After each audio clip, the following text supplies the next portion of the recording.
Ensara TV ekerenga kiomogusi.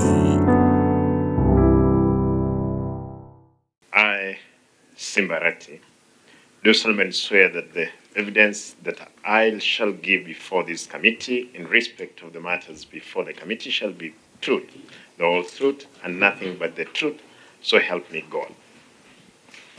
Thank you very much. You can proceed to table the documents. I hereby table the following documents before the committee. 1.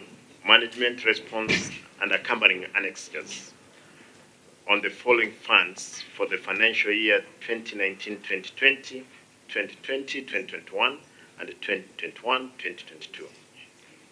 1. The Kisii County Emergency Fund, the Kisii Demonstration Farm Fund, the Kisii County Alcoholic Drink, and 4. The Kisii County Bursary Fund. Thank you, Chair. Thank you. And the members, I can confirm that, Chair, that actually we received the communication response in time.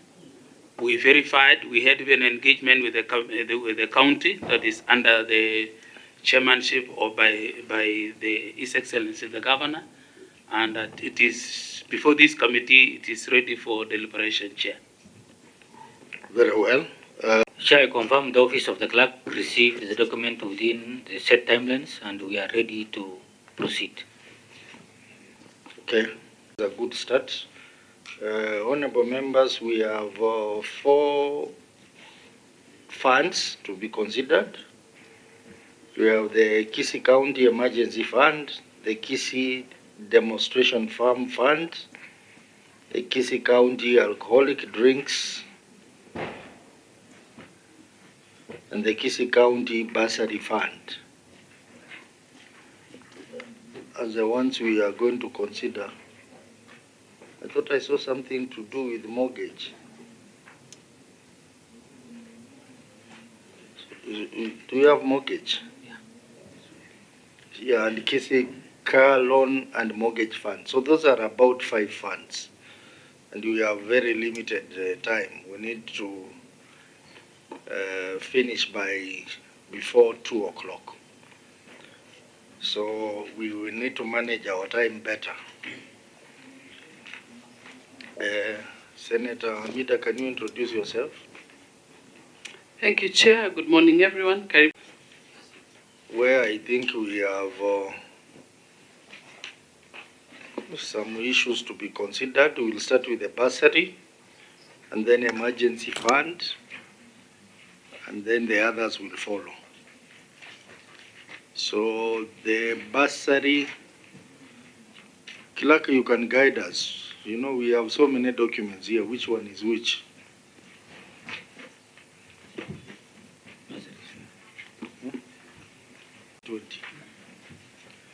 Thank you, Honorable Chair.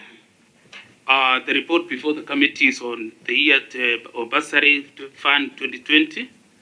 Chair, if you allow me, I start with 2020. Yeah, start with 2020. Yeah, the first paragraph was presentation of financial statement, Chair, which we resolved because in the subsequent year, they really corrected the financial statement to be in line with the template, which was a template issue, Chair. They did mitigation. So you have addressed that query? Yes, Chair. Then the second within that presentation, Chair, is about financial statement of the issue of progress on the follow-up, which it is before, some of the reports are before this committee. So it was, they really did in the prior year by disclosing in the financial statement, Chair. So this one is resolved. Then cash and bank, Chair, it is not resolved because they have not really reversed the difference of 50,874 in the cash book. So they were intending to do in the current financial year, Chair. So it is not resolved because until they redo the reversal. Don't use the word resolve. It is the committee to resolve, not the auditor to resolve. Thank you, Chair. Just say it has been addressed or not addressed. Okay. It has not been addressed, Chair. So can you briefly explain what the 50,000 is all about? Is what they did is they used in the reporting they used the financial statement figures in financial and in the statement of bank statement instead of reconciled cash book chair. And you are saying in the next financial year, what are they intending to do? They have not reversed. You know, it is still remaining in the cash book that variance is still outstanding. Okay. Proceed to the next query. The next observation, Chair, is partially addressed. This is unsupported bursary. It was about 2.7 million, 2,742,789, but they have supported 2.4 million, Chair. So there is a variance of 300, which they were to really look for acknowledgement receipts. 200 what? 300,000.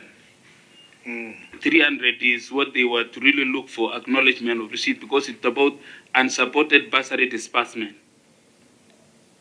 From the schools? From the schools. They were to get acknowledgement, so they have brought acknowledgement of 2.4 million. Okay, proceed. Then the other issue, Chair, is about budgetary controls and performance. This is not addressed because it is the issue that they have not been able to balance the budget going across the years.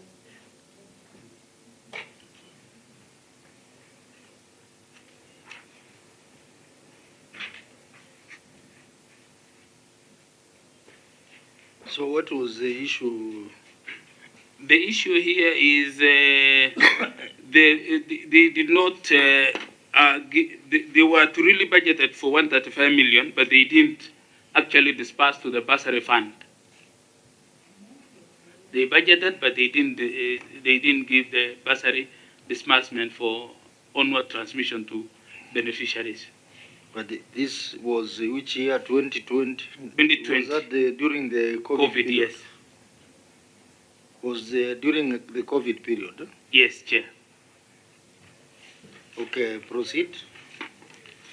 Then within the budgetary control is also expenditure because they didn't disperse. Then there was an issue of under expenditure, which was also a challenge, Chair. So the two of them, that is receipts and expenditure, is not addressed, Chair. Maybe the committee can hear from management what actions they have really taken in place to address the gaps.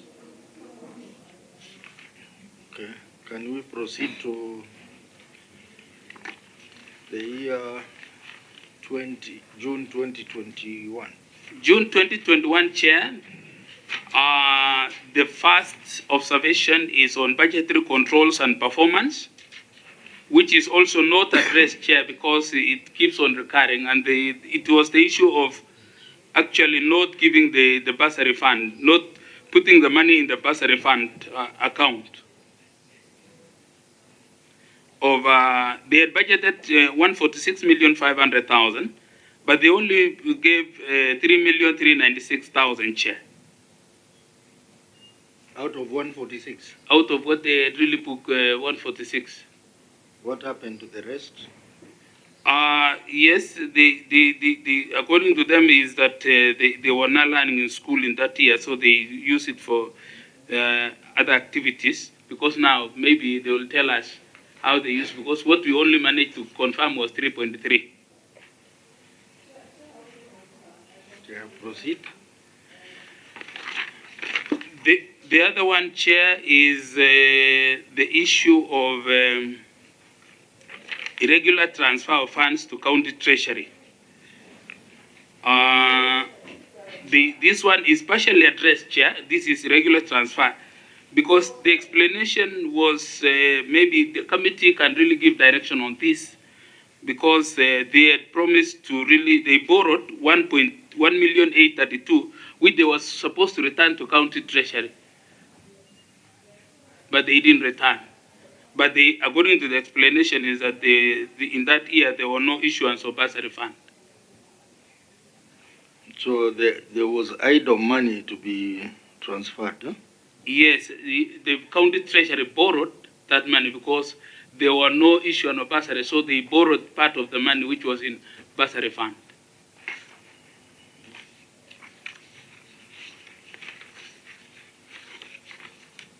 You proceed to the next one. The next one, Chair, is the bursary fund for 2022.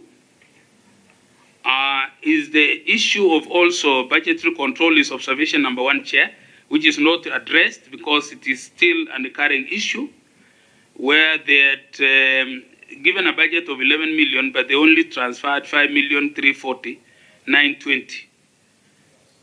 So it is also the issue of budgetary controls keeps on recurring. They are not really ensuring that they use the money for the intended purpose. So explain to us clearly. You are saying in the year 2021, they put in 146 million. Yes. And they only spent 3.3 million. Yes. And then in the year 2022, there was 11 million. Yeah, which they really budgeted for that year. So what happened to the balance? Because if the money was not spent in 2021 of 146, I'm sure it was carried forward. They didn't carry forward, Chair, because they didn't disperse the money to bursary fund account. So the 11 million, is it? It's the new budget for 2022. My question is then what happens to 146? 146 now, management should explain where they took it, because they were supposed to transfer, because they had budgeted for and the budget had been passed, they were supposed to transfer the money to bursary. But they didn't, since they didn't transfer, they only transferred 3.3. Okay. So proceed to the next query. The next is unresolved prior matters, which is not also addressed because it is they're not really taken actions, particularly in the previous year, about the issue of bursary and any budgetary controls and the rest. So it became not fully addressed because it is now being deliberated in this committee, Chair. Okay. Then the other observation, Chair, is irregular transfer of funds to county treasury, which is still they used also the money from the bursary fund to transfer to county bursary fund. So although we managed to really check when they transfer that they use it for paying activities within county treasury, but they didn't return back as agreed. Mm-hmm. Okay, proceed. Then the other observation, Chair, is non-allocation of funds to bursary fund. So here, the Auditor General is querying that we budget, but they don't transfer the money to, they didn't allocate in that year bursary activities because they are not really done, they didn't actually allocate the money for bursary disbursement.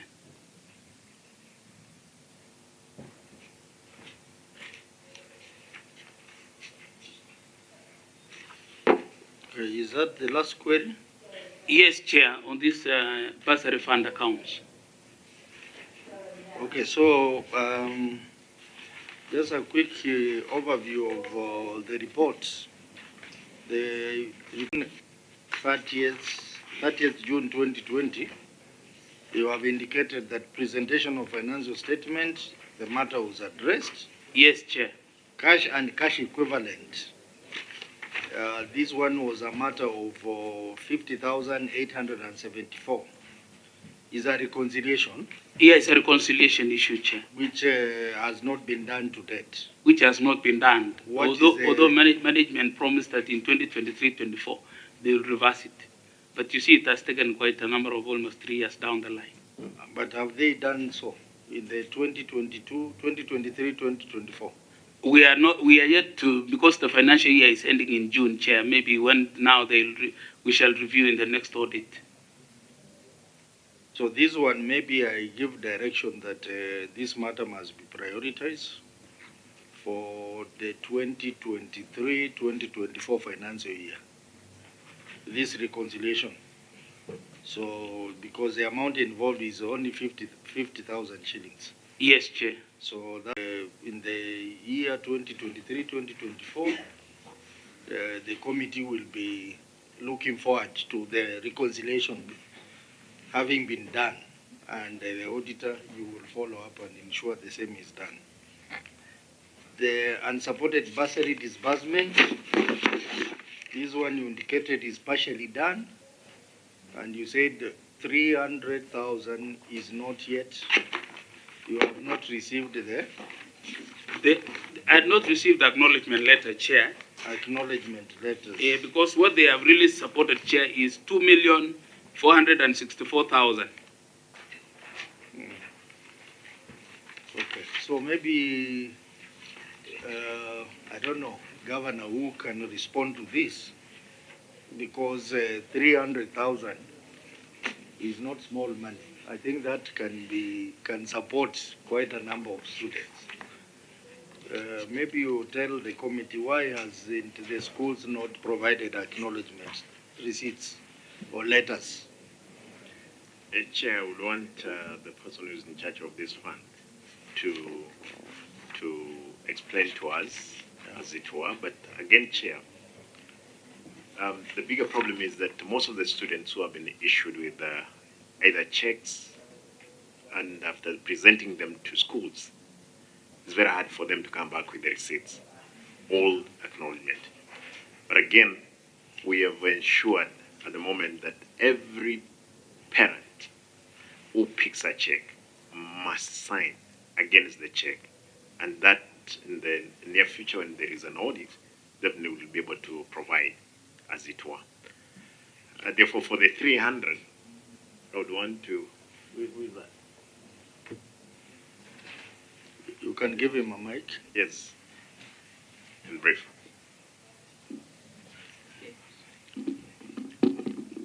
Thank you, Chair.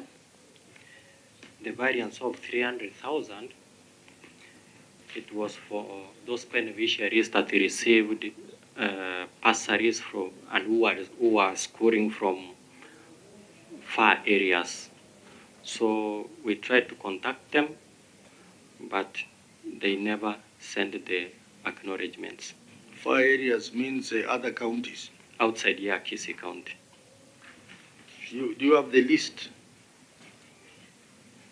With me here, no, but if given time, we can generate. So maybe you can generate the list and give it to the auditor for verification, and then you send it to this committee in 30 days. Thank you, Chair. Yeah, auditor, you verify the schools, you can also follow up with those schools. And then you submit to us the list in 30 days. Sustainability of the fund. Is it in your queries? Yeah, it is actually in the report. It is about where it says, I draw attention to note 11, which reflect cash and cash balance of this. The condition indicate existence of material uncertainty, which may cast significant doubt on the fund's ability to continue sustain its services. Under the circumstance, a financial statement had been prepared on assumption that the fund will continue to sustain itself through getting financial support from the government of Kisii, Chair. I think that is the overall issue on emphasis of matter on this client. That is for the year ended 2020? 2020, Chair. Because in that year, there was 51,000 shillings in the bank. 2020, there was 51,000.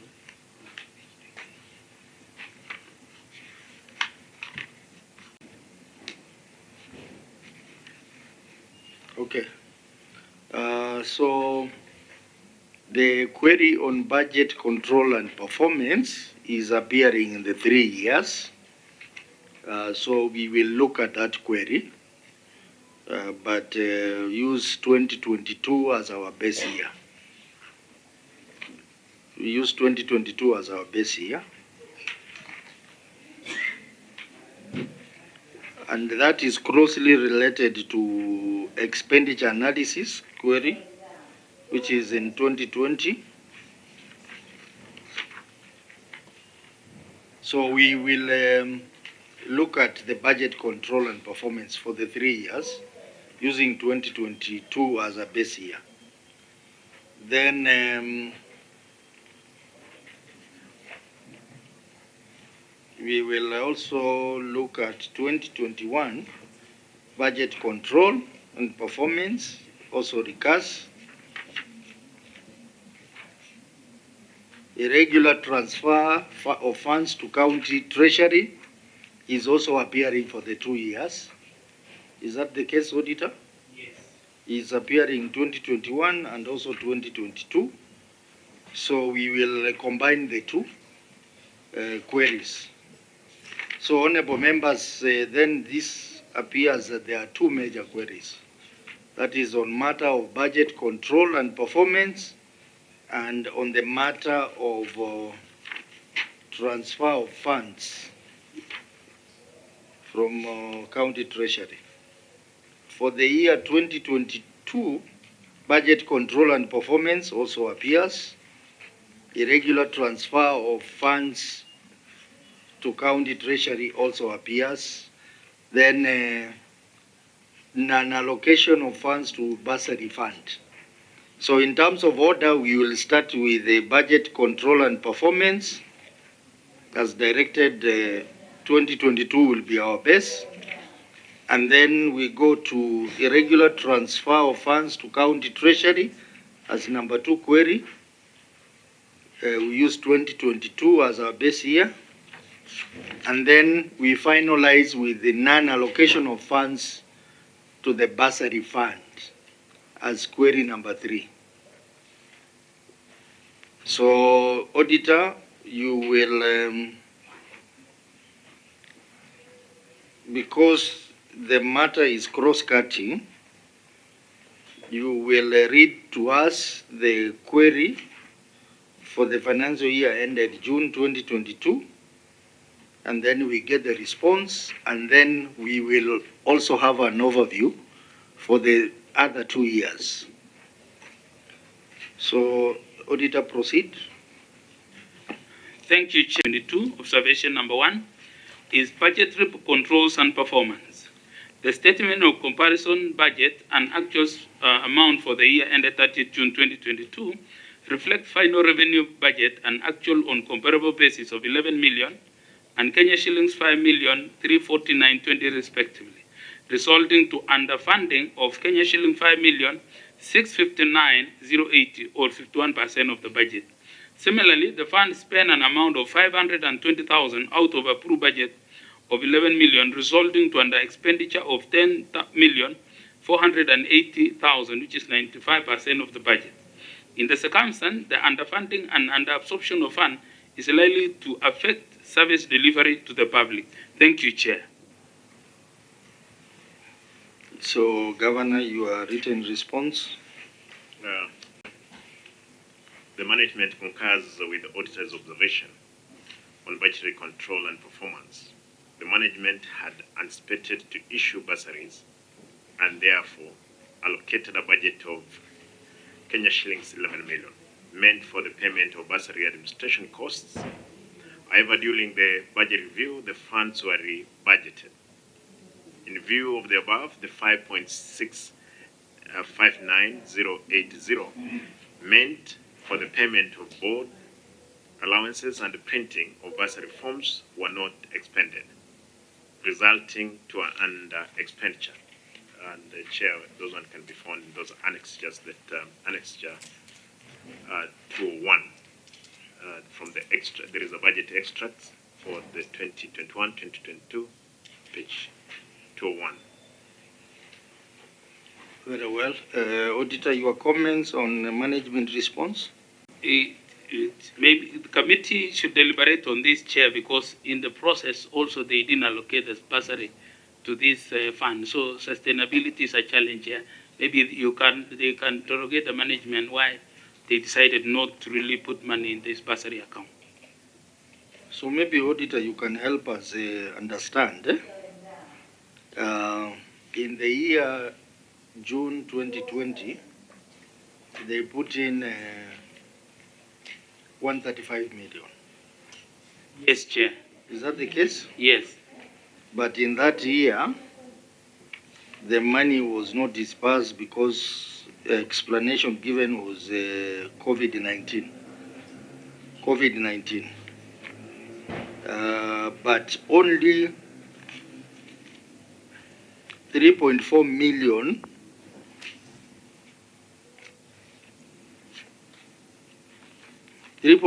million was used, leaving under expenditure of 131 million. Is that the case? That is the case, Chair, because whenever they prepare the budget which is approved by Assembly, they are supposed to disperse the bursary to the bursary fund as per the budget, approved budget. So the 131 at the end of the year 2020, what happened to it? Was it returned back or it was balance carried forward? There was no balance carried forward because when it lapsed, the management maybe use it for other activities. Maybe we need to really confirm, Chair, because in this fund there was no activities except now for administration cost. So me, what I want to understand is that at the end of the year, what happened to the 131? They didn't disperse to the bursary fund account from the county executive.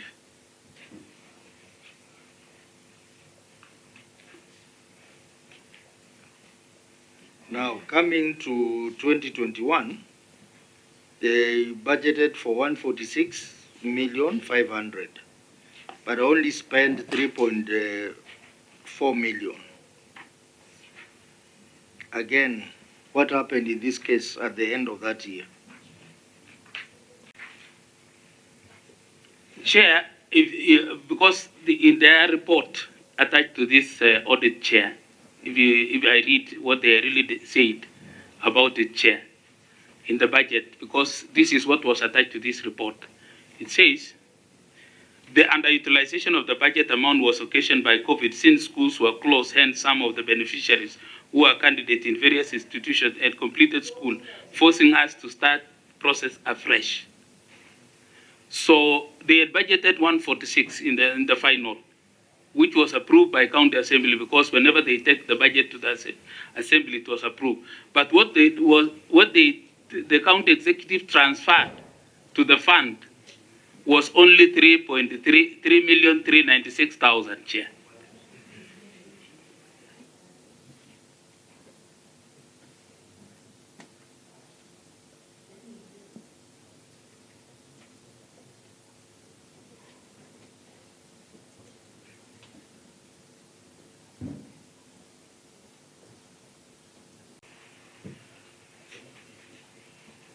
Only 3.4 million shillings. That is in the first year. Only 3.4 million was dispersed. Yes, Chair. And then in 2021, only 3.4 million again was disbursed. Yes, Chair, even according to the financial. Okay, so this amount that was disbursed, was it administrative expenses or it was actual bursaries? This was mostly administration expenses because they end up printing the income allowances for sitting and so forth, Chair. Then for the year 2022, only 520,000 was spent. Is that the case? Yes, yeah. Even in the even in their financial report, Chair, it is only what they dispersed was 5.3, but they only used 520,000, Chair. So in this case, what they utilized was 520. Yes, Chair. But what was dispersed to the fund was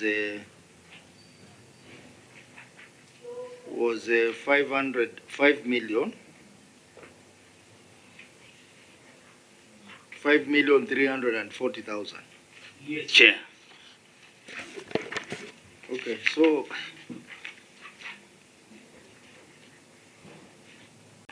much was it was borrowed. Chair, it seems like I think the county assembly had approved this budget, but then from the county itself, it seemed like it did not release the funding. And I think before that, there was that, public participation. The stakeholders agreed that they needed that funding, the bursaries. So I'm just wondering why it was not released. But I'm also asking, Gava, what efforts have you made for you now, just to address this issue so far? Because this was not done. The assembly approved, the county rejected. I mean, they refused to release the fund. But then, regarding now, actually, your own tenure, what have you done so that at least you can release these funds? Yes, that is historical. So Governor maybe will spend more time to tell us. I'm just asking what efforts what he has done in his case to ensure that we have budgetary control and performance. Because it looks like this bursary fund was not serious. MCAs were appropriating money, but the money was never disbursed, and administration expenses were being spent on what? If there is no money to disburse, then what were they spending on? And also the will of the people was upheld because, they did not listen to the stakeholders. So I know, Governor, you are not there. You are probably with me in this house, but you can attempt to respond to that. Chair, for the avoidance of doubt, is that the information that I have is that yes, there was COVID, and every person who lived in this country, in the world, that there was COVID, which hampered the distribution and the gathering of course schools for close to 8 months. There were no schools. Therefore, there were no much of it dispersed. That is the year 2020 and 2021, 2020, part of 2022. But this money, much of it was, if money is not spent, what happens is that they get into supplementary, then it was reallocated to other activities because that money, it could not be carried forward as long as it had not left COB to the county accounts. But for my case, Senator Mida, Chair, when I came in, I saw that because the bursary is the backbone of society, because this is the money which goes directly to the people and help the very needy ones. I did allocate 5 million for every ward, which is 100 and it was first 3 million, 100 and around 35 million. Then I went ahead, Chair, the subsequent year, this one, I've done 5 million for every ward, which is 245 million. So far, the first year, we did disperse close to every coin, though there is some bank reconciliation which has not been done, which we are doing. For this one, we have done Form 2, Form 3, and Form 4s.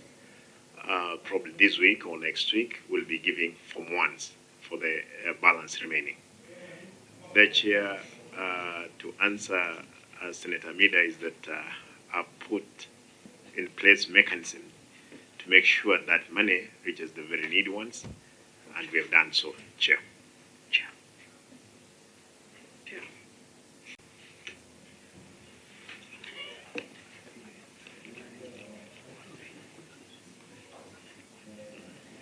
Those who have come in, just put yourself on record. Thank you, Chair. Good morning.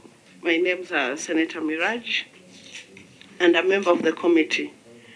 Chair, something caught my eye as the governor was answering Senator Hamida here. He said that he has disbursed or allocated 5 million per sub-county in the next financial year for Form 1s and secondary education bursary funds. Given that education is not a devolved function, are we not clawing back from devolution that I assume that the bursaries or the money on education will only be allocated for the ECDs, the functions that were devolved to the county units, funding functions that are for national government is depriving the other functions that are devolved for the money that is collected from the counties. Very well, but you have been in this committee for long. I think this must be your 40th meeting where every county has a bursary fund. It is a problem, but it's a problem because it's also a political challenge that MCS demand for this bursary to be given to their people. So it's a political challenge, but it's something that this Senate has to deal with because counties legally they have no basis investing in bursary fund because bursary is a national government function, but the political aspect of it has forced most counties to put in money in the bursary fund. Otherwise, MCS will impeach you. So, but Chair, as a committee, we need to give directions because we are the overseers of devolution in this Republic of Kenya.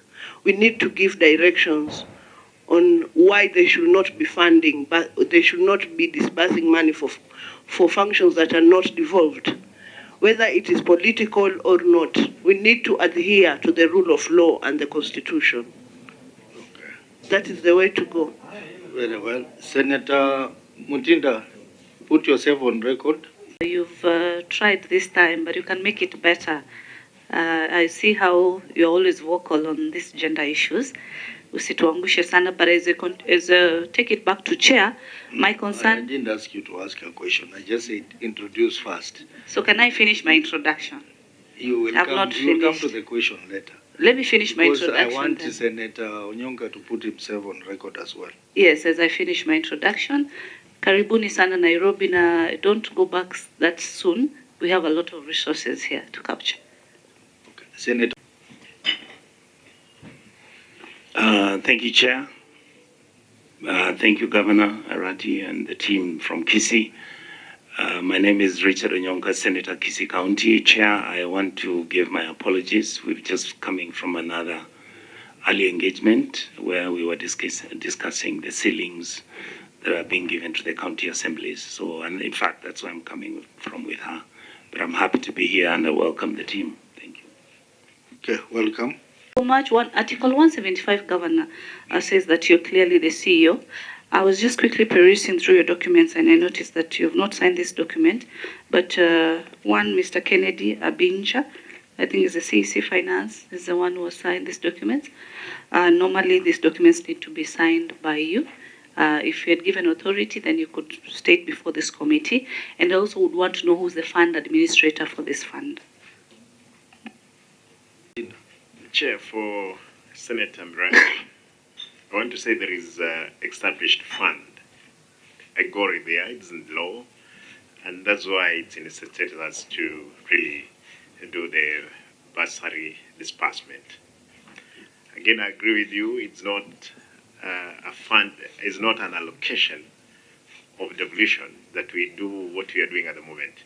But then there are laws which are mitigating again against the same funds. The fund is established, money has to be allocated, and we're doing exactly that. Until then, when the Senate and the National Assembly, of course, you come up with the direct laws on this.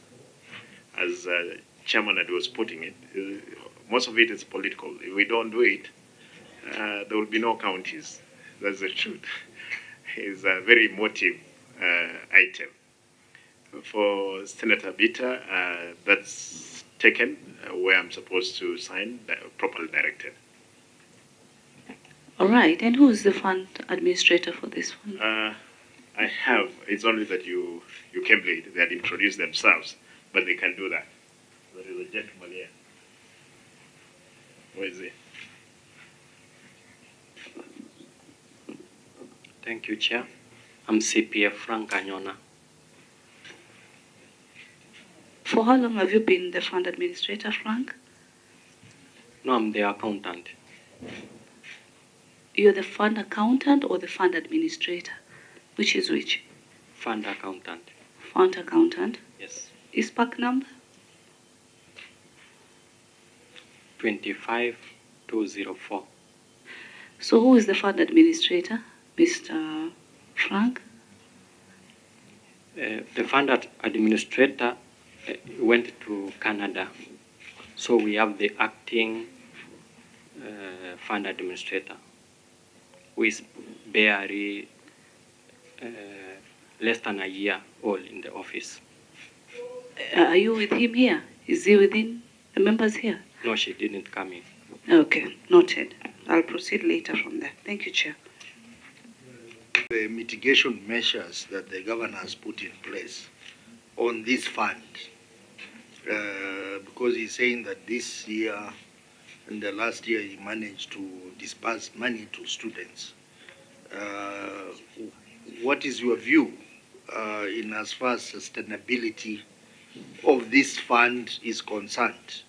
Because you had raised an issue on sustainability of this fund, because money was not adequately allocated to this fund. So what is your view about the current status on sustainability of this fund?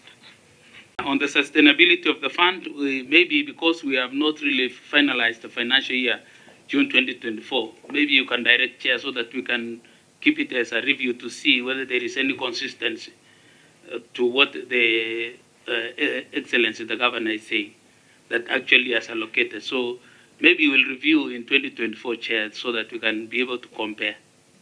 No, but your accounts for 2023 is already published, is it? It's already in the website, and it is through Chair. It's only that I didn't bring it, but I know there was bursary disbursement. Yeah, because the main issue here is, apart from the budget discipline, the other issue here is how sustainable the fund is. Because you can see the allocation has been going down every year, and there is no budget discipline. So that is our main concern, that you need to advise us on how sustainable this fund is, given the allocation and even the transfers from this fund. When money is being transferred from our fund to the treasury, it really means that that money is idle. So they are finding a use for it. So again, that applies to sustainability. Maybe, Chair, if you allow me, we go and check because the report of the Auditor General is out, 2023. We maybe so that we give a report on that to see how much, because now I didn't bring it 2023. And then maybe compare with 2024, which you will carry out the audit, to compare now whether there is sustainability of this fund, Chair. Okay, I see someone from EACC. Please give him a mic. Thank you, Chair. Observation in terms of the administration costs that is being allocated to the fund in relation to Regulation 197, subsection 1D, which caps the administration cost at 3% of the approved budget of the fund. From what has been presented by the auditor, you can tell clearly there is a violation of that. Yes, the auditor, there are two issues. There is the issue of surpassing the threshold. Number two, there is the issue of why administration expenses were spent when there was no money to allocate for bursaries. So that you need to be very clear on that. Because I'm sure the administration expenses is things like allowances and such. So if allowances were spent, they were spent for meetings. Those meetings were for what, if there was no bursaries to be given out? Senator Nyonka? Thank you, Chair. There are two issues I would like to raise with the audit. When you were doing an audit on these funds, from your basic estimate, how many students did you find that have been given this money as bursaries in total? Chair, maybe before I answer in this, from 2023, Chair. Yes. 2021, 2022, there was no bursary disbursement. That is true, I'm aware. Yes, Chair. I'm talking about 2022-3. Maybe, Chair, because I don't have the report, Chair, and I know Auditor General has issued a report. Maybe we can compare, Chair, because I didn't come, but I know there is a report. What is the difference between the Auditor General and yourself? It is true, Chair. The audit report is already out. So the answer you are giving me is not realistic.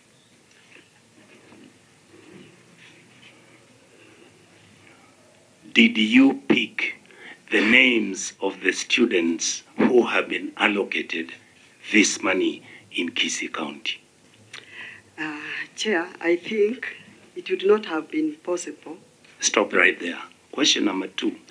If you do not know the number of students who've been listed and the quantum of that number, how then do you tell me what money has been spent?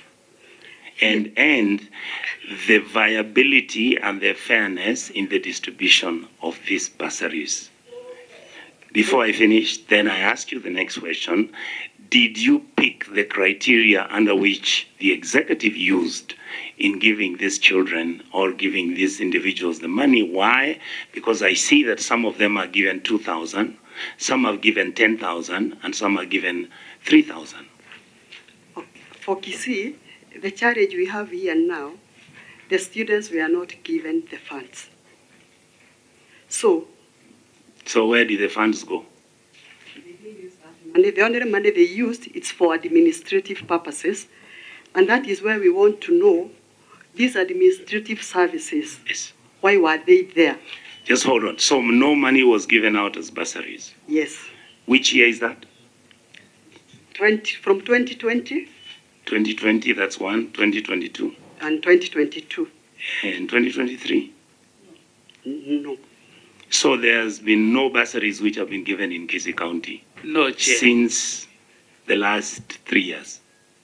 Just for clarity, Chair, is that the report before this committee is up to 2022. I would urge maybe because we audited 2023, Chair, and it is not before this committee. Allow, if you can really give me a week or so, or 3 days, I go and produce the report for 2023 because I know there are issues on bursary, Chair. Thank you so much. Number 2, as your Chair, through you, sir, my apologies, through you, would want you to tell me if there were issues on this bursary, but money has been given out to different institutions, and as you're aware, the county government executive in Kisii County has actually issued checks for people who are supposed to have gotten bursaries. Are you aware of that? Chair, may I guide?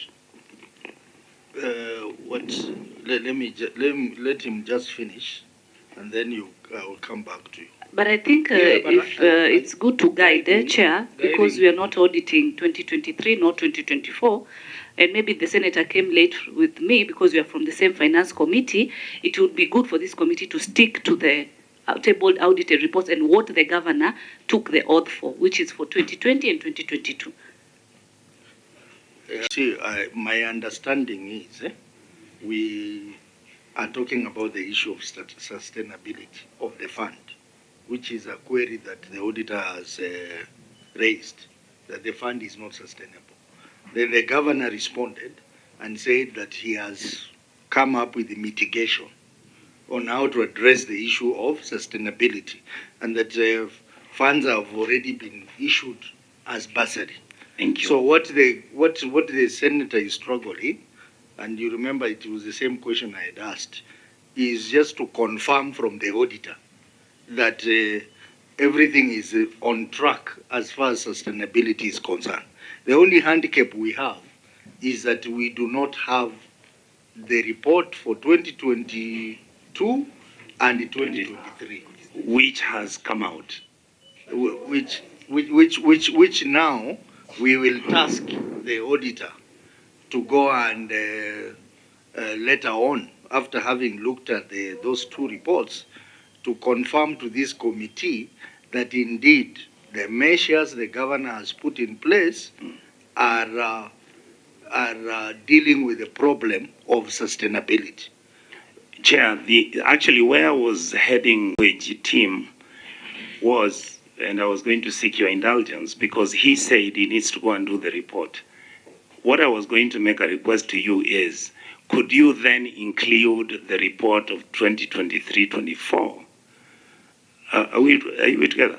Yes. So that when we come to discuss this matter next, then we are able again not to bother governor for him to go again and be brought again.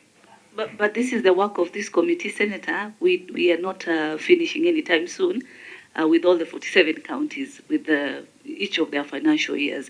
Otherwise, we'll be wrapping up our committee and closing this committee. So the more we have the governor here, the more we are able to interrogate. No, that's not what I meant, Madam Vice Chair. What I'm actually saying is it possible for us to take 22, 23, 21, 22, and 23 and put them together so that when we do the analysis, Chair, we will have a clear picture on what has happened. And in fact, that would then show you what the governor has done in terms of the mitigation. That's the point I wanted to make. Yeah, thank you. Is that I think after next week, we'll actually be done with all the reports. Yes. All the reports for all the audited reports will have been done with all the reports on matters of water, on matters of fund. Then we will now start on reports attributed to the current governors, including the Kisii governor. So when we get in there, which I think from the month of July, we'll be dealing with the current reports. We will combine the year ended 2022 and the year ended 2023. Now, we'll be able to substantively address the question that we are directing to the auditor. But meanwhile, the auditor, we usually give interim recommendations. We will give an interim recommendation for you to confirm the issue of sustainability of this fund, even as we wait to have the governor again later this year on the report for 2022 and 2023. So I think at the end of our meeting, we will do a specific interim recommendation asking you to give a write-up on the issue of sustainability of this fund, given that so far you have indicated that this fund is not sustainable. But the governor has confirmed to this committee that he has taken some measures to address that. So you will be in a better position to answer us on that. And maybe we give you about 14 days to do that. You write to the committee on the issue of sustainability. Maybe I give you the last question on that. Chair, ruling, the only suggestion I would like to make is that when you're making that analysis in terms of the argument is raising about sustainability and the maintenance of the fund, I would like you, because this is really your responsibility. This, I wish, could have been done by the members of the county assembly, but they are not able to do that. How I wish you could then come with the printed names of all the students that have received bursaries from the county government of Kisii. We have 45 wards. I would like you to come along with the names, the individuals, the schools, and how the payments were made, whether it's through check, RTGS, or there was cash paid to any schools, whatever the circumstance, so that when we are interrogating that matter, we can then look at it in its totality. Chair, thank you so much for giving me that opportunity. Thank you very much. So I think, honorable members, the issue of budget control and performance, we have noted the challenge there, and as directed to the auditor in 14 days, please do a write-up to us on sustainability of this fund after having reviewed the 2022 and 2023 report.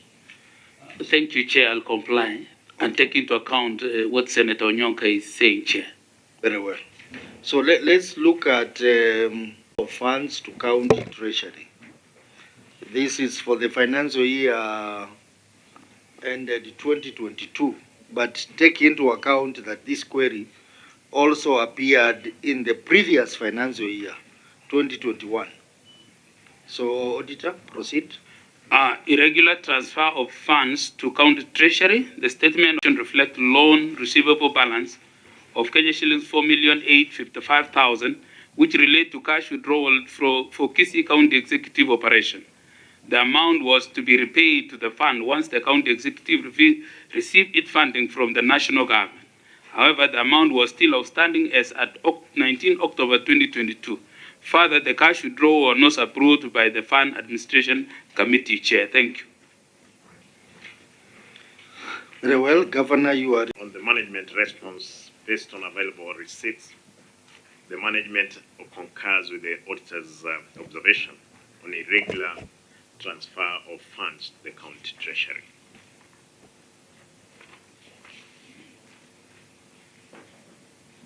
So the auditor, has this money been refunded? Chair, not yet, and maybe they need to really confirm whether it was necessary to, because maybe because the funds, they were idle, maybe they borrowed and they were supposed to refund, Chair.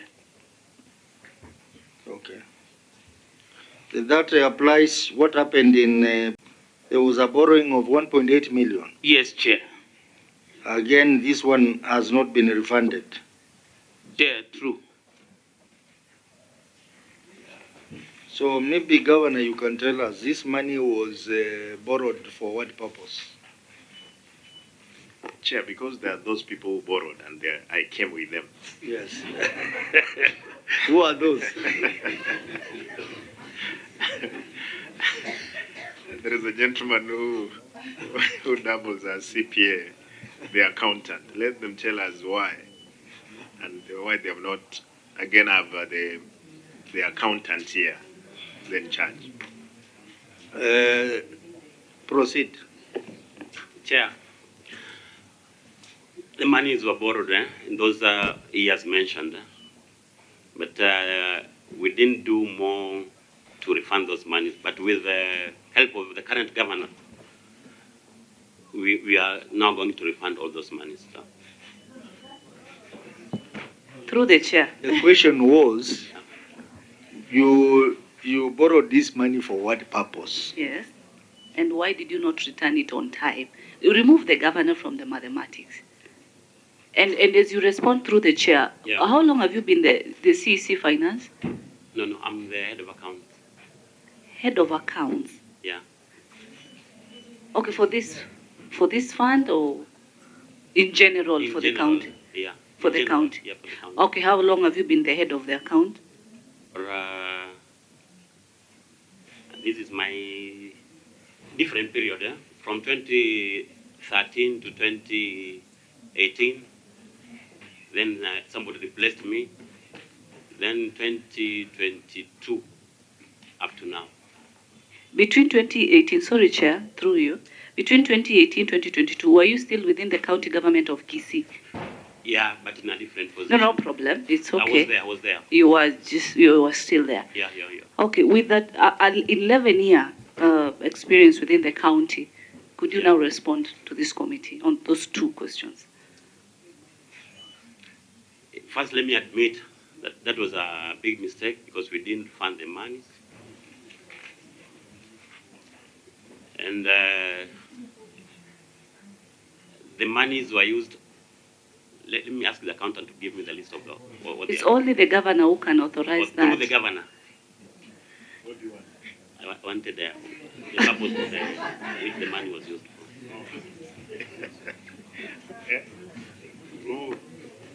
us that report. The accountant, give us the receipt, what they used the money for. Thank you, Chair. This money was borrowed twice. The first tranche it was 1.8 during the financial year 2020-2021. Then 2020-2021, then 2021-22, another money was borrowed. So cumulatively it's 4.8 million. The intention was they wanted to pay the cleaning groups who had boycotted. I've attached the authority letters. Cleaning group was for the year ended 2021. But this other one, for 2022, you said was for executive operations. It was borrowed by executive, sir. The same cleaning groups. We have attached the... Just hold on. Yes. You're Frank, right? Yes, I'm Frank. Yeah, you see, that's Governor why I was keen with that gentleman. They play a very key role, and that's when I came. Sometimes, as much as the governor is the one taking the oath, but you're the people who are responsible. One, you're Franklin. Frank. No, the gentleman next to the governor. Kenneth. Are you the one who signed this document? The first question that I had asked. No, it's the CPA finance. Okay. Are you a CPA holder? Yeah. You are. I would like you share through that Sergeant Atam your number. I'm just curious because you stated that you are the head. So you are under, Franklin is under you. That is true, ma'am. But you do not know what the money was for. That is one. That's why you had to request the governor for Frank to answer. So you did not know what the money was for. Number two, Frank is saying that these monies were for cleaning services. Cleaning group services, yeah. Cleaning services, that one. Yeah. But according to our chair, is that according to the reports that the governor has taken oath for, is different. It's for 3 million is for executive, 1.8 is for cleaning services. Is that the case? You are the head. Actually, I don't see why this young gentleman, Frank, should be answering. You having the privilege to sit then next to the governor, and you are the boss. This guy is your junior. Having been there for over 10 years. Frank, you've been there for how long? No, not 10 years, madam. It's from 2013 you've been in that institution. I was telling you there are some gaps. I was Not a problem. It doesn't matter. But you've been there. Yeah, I have been there. Cumulatively. Frank, you've been there for how long? 6 years. 6 years. Yes. So you see, and the 2013, 2018, you are within that department. And the governor has been so lenient to still retain you up to now. But those are details I don't want to get into. But I feel that you should be the one actually answering most of these questions to this committee. Why do we have different amounts not for cleaning services, as Frank is saying?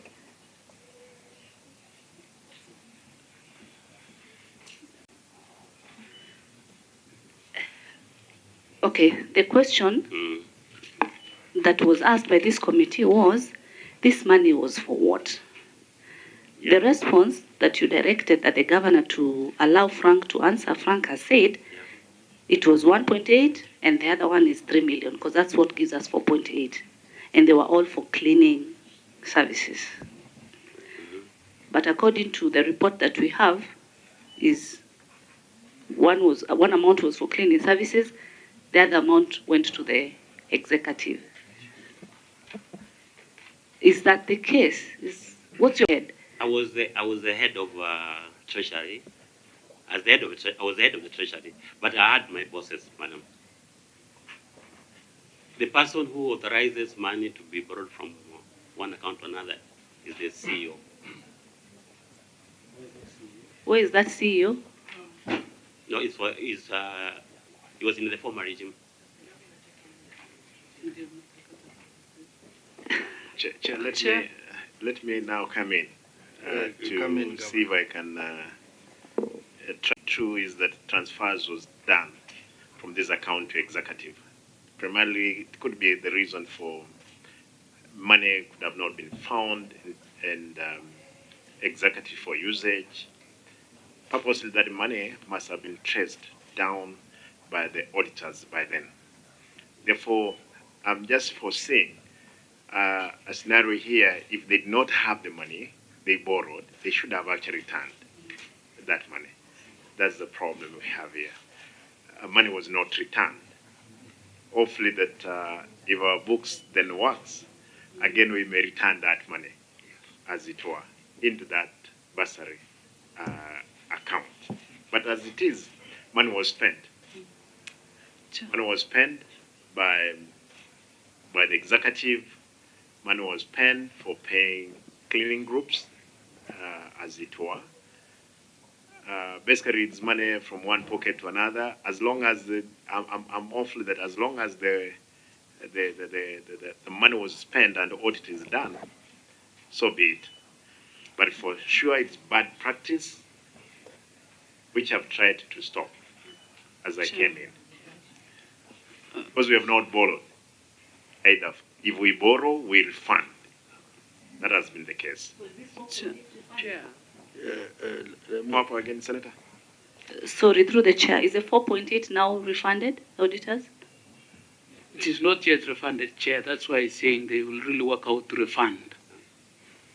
Chair, my question is... Let's have one person at a time. Senator Miraj.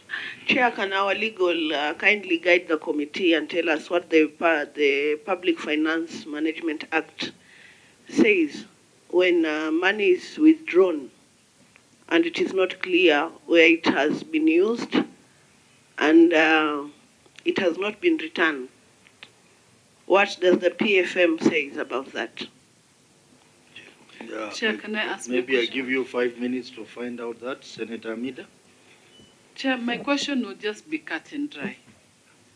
Mr. John, Yes. now that the money was eaten, what action do you want the governor to take? Should he hand over to EACC? Should he, just give us the action? The money was eaten. Yeah, I've talked to the governor, and in our coming budget. Akate hiyo pesa. Not kukata. There will be allocation for the same. So that we can refund back that money. Okay, because that money was properly used. Chair. Okay, because I think we are doing, Tom and Jerry, cat and mouse. Tumalize tu maneno, Chair. Governor. Chair, I don't want to pick what Senator Amida said, that money was eaten. Until then, that there is approval that yes, this money was eaten. For now, we are assuming money, yes, was taken from the bursary account, taken to executive, and it must have meant for the work which was there. Chair. Senator Eddie? I've been listening. And Governor, your people are exemplifying the highest form of incompetence on a very basic matter. It's very basic. PFM Act has regulations. And auditors have, the other time I requested you that for these particular issues, just go back to legal framework. This very basic legal framework on PFM Act Regulation 2015 that indicates the process of borrowing money from any fund in the county. There has to be a simple agreement between whichever entity that is borrowing, and fundamental to that regulation is the timeline, which does not span over 1 year before that money is returned, with clarity on the terms of borrowing that money. The first term that the regulation requires is what you've been asked here 100 times. What is the money for? Number 2, what is the terms of repaying that money? In terms, is there any interest, or is there zero interest on that money? What are the schedules that money should be able to come back to that fund? Is it 50% now, 50% when the year ends? So we are having a conversation where even that document, that basic memorandum, is not there. So then what are we doing? If the person who was heading finance at that time is here, was there a document that defined how this money was borrowed? Even before it is returned, was there a document that defined why it was, how this borrowing was done and what were the terms and conditions of that borrowing? Do you have that document in your annexes? The document is there, but it was not so elaborative the way you are saying. Where is the document? Just a letter. Yeah. A letter is not an agreement. Was there even a committee that approved this fund? Which committee approved it? There was no committee. Who approved it? Who authorized it? Just give me one person who authorized it, because when they're authorizing it, they knew what the money was going to be used for, and they knew when they're expecting the money back, because it is so abusive, actually. This is what we call mistaking abusive relationship for hard love. It's so abusive to tell us that we recognize the money was used, but the government is going to do an allocation for it to be paid back. Basically saying that we don't care how this relationship was done, and it's fine if we're going to use that taxpayers' money to pay for a debt that we don't have the value for that money. It's abusive, honestly, it's very abusive for Kenyans. So you have to tell us who approved this fund, how are they expecting it to be paid, and has there been any communication since in terms of that payment? Because I would think you'll be fair to the governor when you tell the governor that this money was borrowed to the extent of 4.8 million. Our interaction the last few times is that they have paid 2 million, and the remaining 2 million is becoming a bad debt. I mean, we want to see rigor, financial rigor. It's becoming a bad debt. We want to write it off, or we want that this bad portion is what is being paid for. But just to say that the money was borrowed, I don't know what it was used for, but we'll refund it anyway. I mean, is it even being fair to Kenyans? Yeah. What was the documentation, and did that documentation follow the regulations of the PFM Act 2015? That's the fundamental question. And Governor, perhaps also to advise the officers who are going forward that there's no any borrowing for all the funds in the county that can be given out without that particular regulation followed.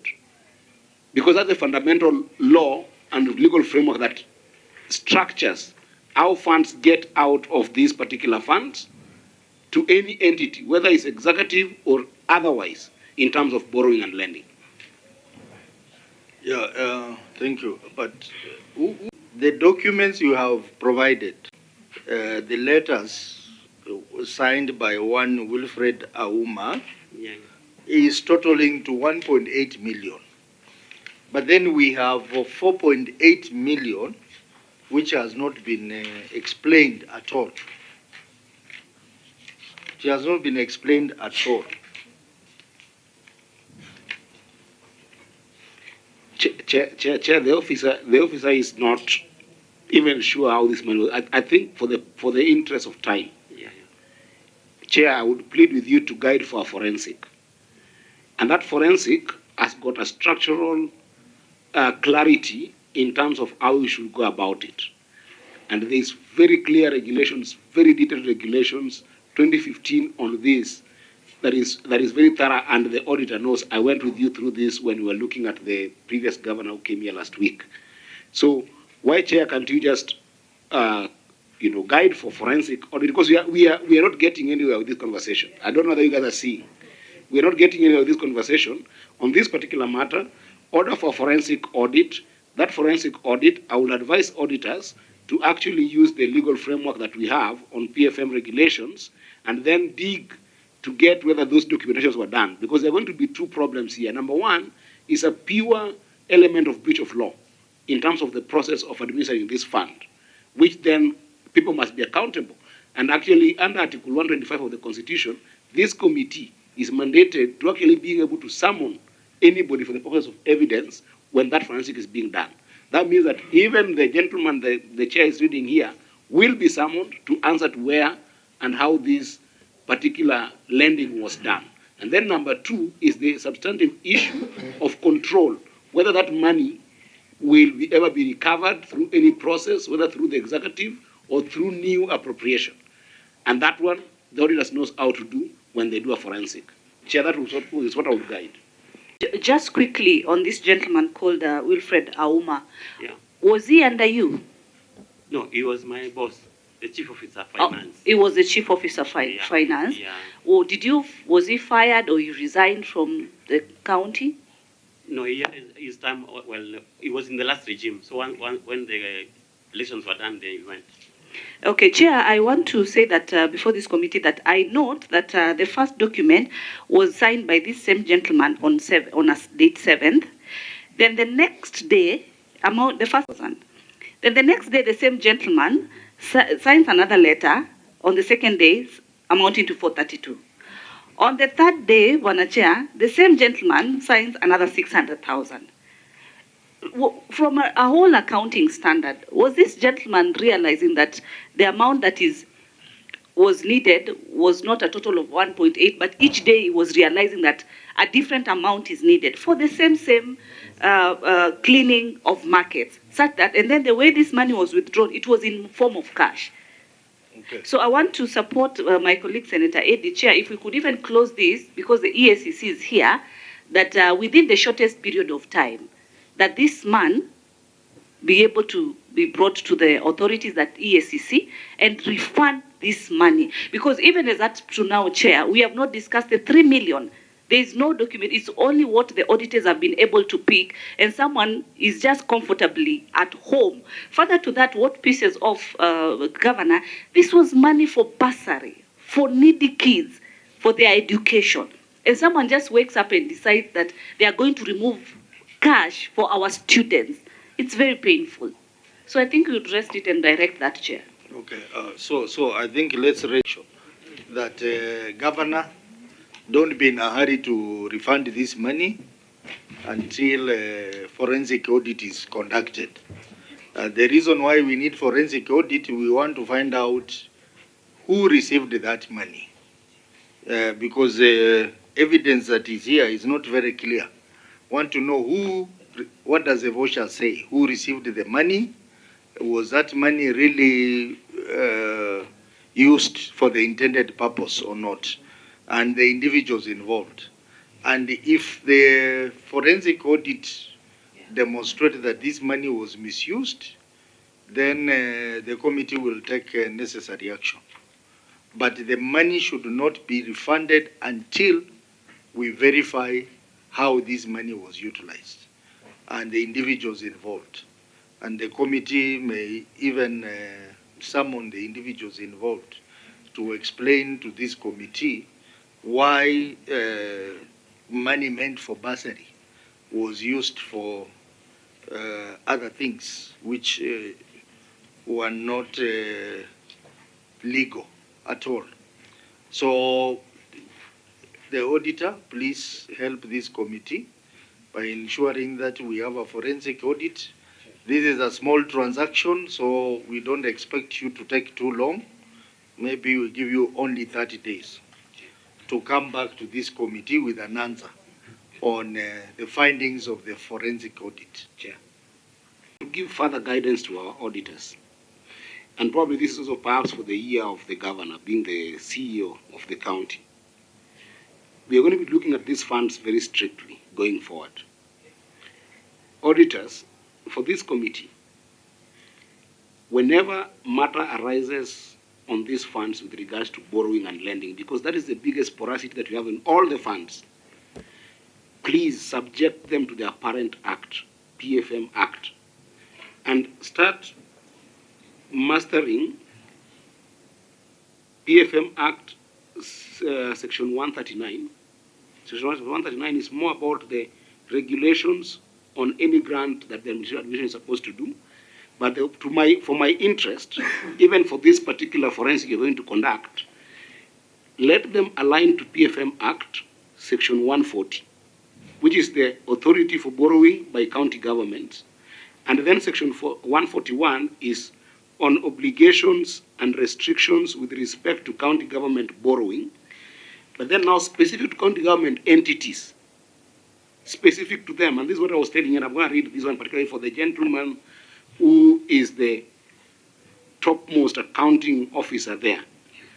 Restrict everything to section 142, which is borrowing by county government entities, both ways. And it says the county assembly may authorize short-term borrowing by county government entities for cash management purposes. This is the loophole for which this was used. There has to be some approval with the county assembly. I need to see that. And then any borrowing under that section may not exceed 5% of the most recent audited revenues of the county. We need to see that. And then for a county entity such as this bursary fund, that as any such borrowing happening shall ensure that the money borrowed is paid within a year from the date for which the borrowing was done. These are the restrictive clauses that have been put in terms of money leaving and going into any account of these entities. Please, auditors, restrict them completely to those sections of the law. And Governor, going forward, also ensure that your officers are restricting them to this. Because where this does not happen, I actually think that this committee should take a legal action on those officers. It's that simple. So basically, this is an illegal borrowing. Exactly. Because the right way to do it is that the executive committee needed to have given an approval. There are no minutes showing that the executive committee gave an approval, but this is just a memo between two chief officers. Chief officer for finance and chief officer for education. There's a memo between two of them. And on 3 successful days, day 1, they withdraw money. Day 2, they again withdrew. Day 3, they withdrew. This is fraud. It's fraud. It's theft. This is fraud. So, auditor, 30 days, please give us a forensic audit report. And us involved to appear before us, who are in the last regime. And we may even be forced to invite the chief executive of the county then. Yes. That is Honorable Ongwae, to appear before us. Because Article 179 of the Constitution says the executive authority is vested in the governor. So all omission of your junior staff, you will be answerable for them. So we have directed you 30 days, give us a forensic audit report. On this transaction, there are 2 transactions, one for 2021 amounting to 1.8 and one for 2022 amounting for 4.8 million, total 6.6 million. Chair, maybe just for Assistant G, so that we can be able to really take up action immediately. So the clerk is directed to do a letter to the OAG on the same, on that two transactions. Meanwhile, Governor, don't pay any. We are now done with the bursary fund. An allocation of funds that we covered it under, we combine it with the budget and control and performance and sustainability of the fund. And that we gave direction to the auditor as well. So we will now proceed to emergency fund.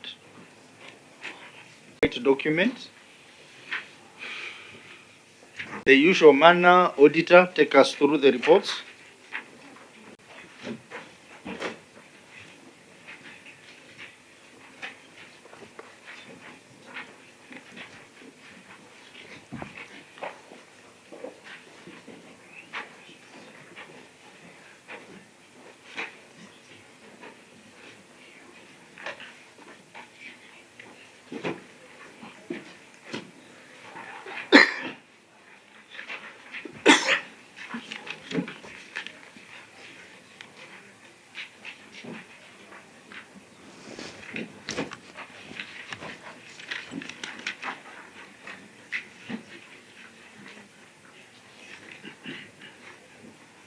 Proceed. Thank you, Chair. The committee is County Emergency Fund for 2020, and it had only one paragraph, Chair, which is not addressed. It talks about budgetary controls and performance, Chair, whereby the also total budget of revenue, 50 million, and actual revenue is that they only transferred 1.7 million. So likewise also to the level of expenditure, Chair. So they did not provide proper explanation on why they did not send the money to this fund account for the activities which were earmarked.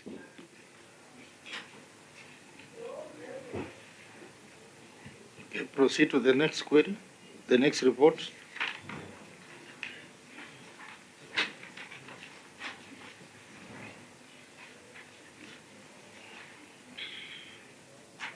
The next report also, Chair, is about budgetary performance and control also, where they had budgeted to give 35 million, but they only provided 12.7 million, Chair, leading to an expenditure of 22,232,592, which is 64% of the budget, of which the county spent, this fund spent 13 million out of approved budget of 35 million, Chair, which was 63.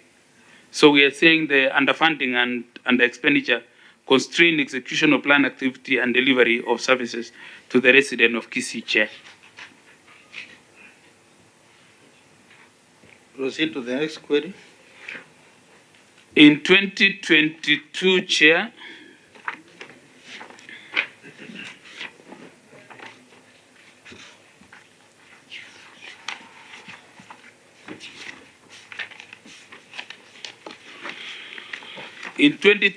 Chair, the issue is also budgetary performance, where they really budgeted to give 25 million, but they only provided 21 million, resulting to under funding of 4 million.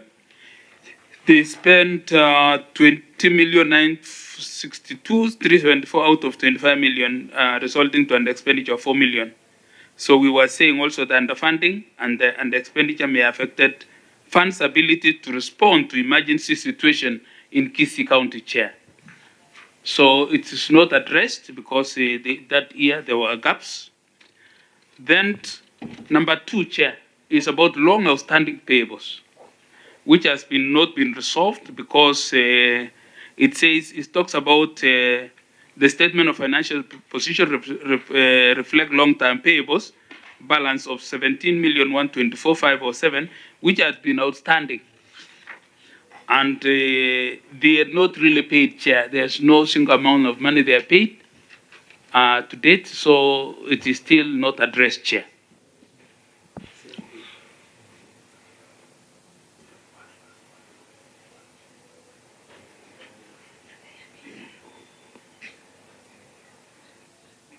Okay. So there was one recurring query on budget control and performance, just like the previous fund. And then we had long outstanding payables. So we look at the query number 1, which will be budget control and performance, but we use 2022 as our base year. And then we look at the query long outstanding payables as query number 2. That is for 2022. So auditor start with the budget control and performance for the year ended 2022. June. Before the Committee of Kisii County Emergency Fund for the year 30 June 2022. The first one, Chair, is budgetary controls and performance. The statement of comparison of budget and actual amount for the year ended 30 June 2022 reflect the final revenue budget and actual receipt of 25 million and 21 million. 35 million, not 25 million. Am I reading something else? It's 25 million, Chair. We must be in another year. We are in 2021, 2022. Page 107. Continue. If you allow me, I repeat, Chair, for consistency. Repeat. Budget to controls and performance, the statement of comparison of budget and actual amount for the year ended 30th June 2022 reflect final budget, revenue budget, and actual receipts of 25 million and 21 million respectively, resulting to underfunding of Kenya shilling 4 million, which is 16% of the budget. Similarly, the fund spent an amount of 20 million 962,374 out of the approved expenditure budget of 25 million, resulting to under expenditure of Kenya shillings 4,032,626 or 16% of the budget. The underfunding and under expenditure may affect the fund's ability to respond to emergency situation in Kisii County. Thank you, Chair. Very well, Governor. Thank you, Chair. Management response. The management concur with or to that there was breach of Section 53 of 8 of PPD Act by then Chief Officer, Accounting Officers. As current management, we are unable to discipline them in the compliance with Section 176 of the PPD Act, as their term of 5 years ended before the new management took over. We confirm under the new management, all accounting officers were praised in the procurement laws and have been warned of the severe consequences for non-compliance as spelled out in Section 176 of the PPD Act. And Chair, there are those attachments of annexures 1, 1A and 1B. Very well. Auditor, your comment on the management response? The committee can deliberate, Chair, so that they can give direction the way forward on how they ensure that they comply with the budget controls.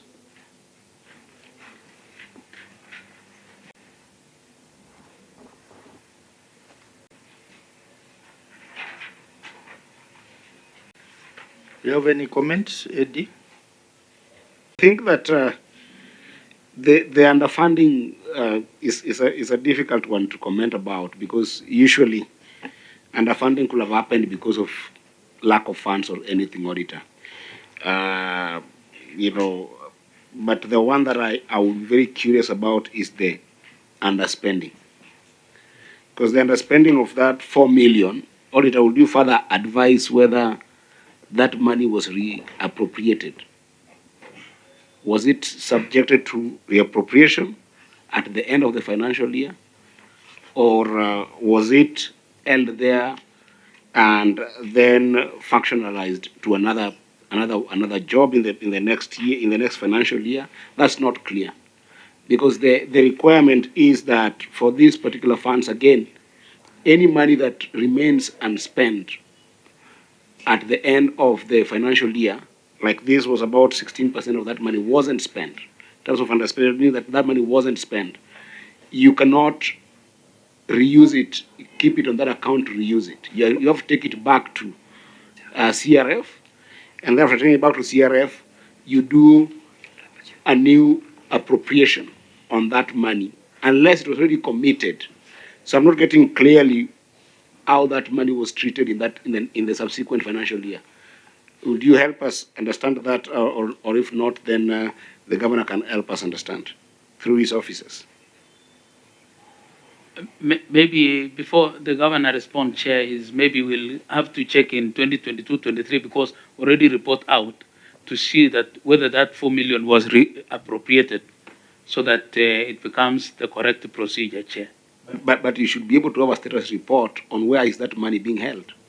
Is it being held in the fund, or is it being held in CRF? That does need to wait for the appropriation in the subsequent financial year, that is this year.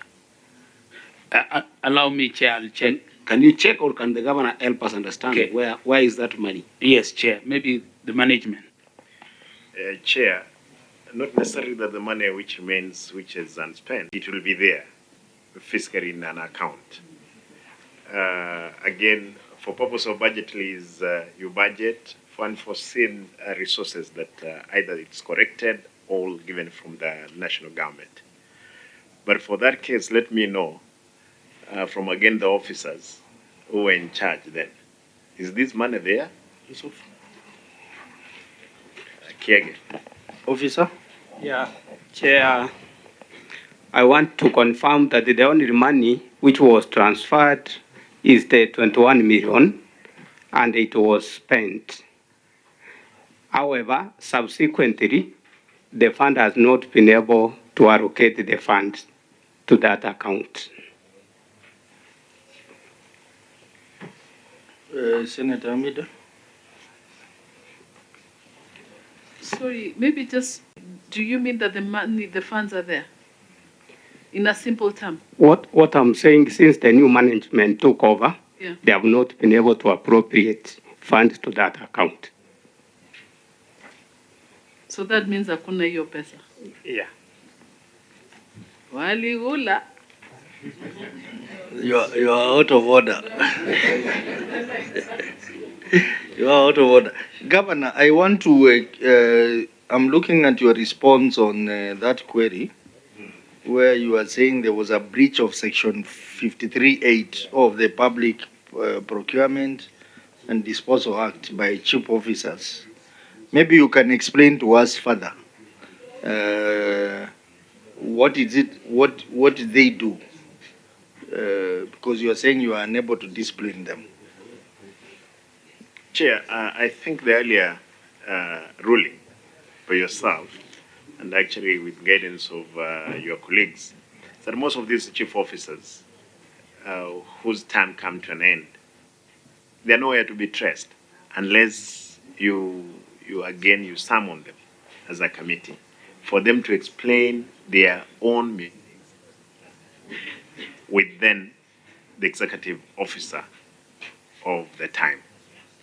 Therefore, Chair, if anybody did not follow what the law requires, so be it subjected to disciplinary process, as it were. Okay. Auditor, did you look at the expenditure for this? How was the money utilized? Yeah, it was utilized to pay some of the bills, Chair, which is related to the next query. There is an outstanding amount of 17 million. So some of the expenditure were paid to the contractors, which when we go to the next query, we will find that part of the 20 million which was spent, 17 is inside, which they have not paid. So out of 20 million, they have not paid 17 million. Yeah, there is, they made other expenditure commitments, but you see they have not cleared some of the payments. So the 20 million was really utilized, but now we came to the next query why they have not really paid.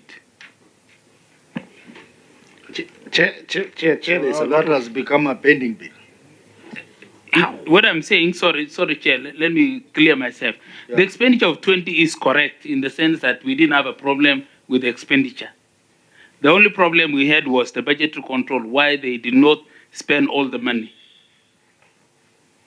So, Chair, you see, in terms of budgetary control, you have got 5 million that has been approved for this function. Okay? Yes, Chair. Are we together up to there? Yes. It doesn't matter where this money sits. It has been approved. If it is sitting on CRF at 25 million, it is in CRF for the purpose of this fund. If it is entirely transferred to this particular fund's account, it is still for this fund. So up there, are we together? What's your name, gentleman? Remind me of your name again? John, yeah? Are we together up to there, John? Yeah. Now, you've gone ahead and spent 20.9 million, okay, of the approved amount. We are remaining with 4 million unspent. It doesn't matter whether it's not spent from CRF or from this fund's account. It is money that has been approved. So, for financial hygiene, we must account for this 4 million. And the way we account for it is the end of the financial year has lapsed, and that money is lying somewhere, whether in CRF or not, it is lying as unspent amount. One is you have to be clear with us whether you have reappropriated it somewhere else, or whether you had got a supplementary budget for which the second query is going to come, right, of the 17 million, whether you did a supplementary budget to articulate where this money is going to go. Because if you don't articulate that, then it means that it's going to be lying somewhere for anything, including perhaps when, I don't know, some friends visit there. But this is a problem we are having, and this is what the auditor is asking. How are you accounting for this 4 million from whichever account that is sitting? Have you reappropriated it? Is there a supplementary budget for which is articulated for differently? Or is it just that whatever function that it was supposed to do is gone, and then it is also potentially going to disappear somewhere? That has to be clear, so that we can clear the query. I don't think there's money lost here, but I think there's a potential for it getting lost, or for it getting problematic in terms of budgetary control, and you can end up promising what you don't have. So let me go 1-1. Is this money there somewhere in the CRF or somewhere in some account? John? Yes. Allocated was 25 million. Yes. Money transferred, that account was 21 million, which was spent. Yes. When the financial year ends, yes, whatever remains in the budget now, it goes. Not goes at its used. Because the only money we transferred to that account was only 21 million, which was properly used. But the 4 million was never what? It was never transferred, but it was budget. Yes. Yeah. And this is what I'm telling you. Yeah, this is a standard practice. Yeah. It was not transferred, but it was budgeted for this function. It's very true. So when it's sitting in CRF, it is money meant for this function in the previous year. It's true. So you have to articulate that 4 million in terms of, has it been reappropriated? It can be reappropriated in two ways. One, in terms of it has been reappropriated for other functions of this fund. Are you getting what I'm trying to say? I'm getting it. Or there could be a supplementary budget for which is articulated that it wasn't given to that fund, but has been taken somewhere else for some other function. It just doesn't disappear. It has been approved. The word here is, out of the approved expenditure of Kenya shillings 25 million, it has been approved and allocated for this fund. It was not all spent. Yeah.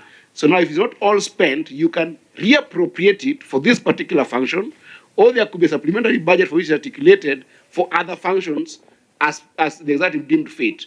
And that clarity must be there, because if you don't do it, then it disappears. And you know where it disappears to?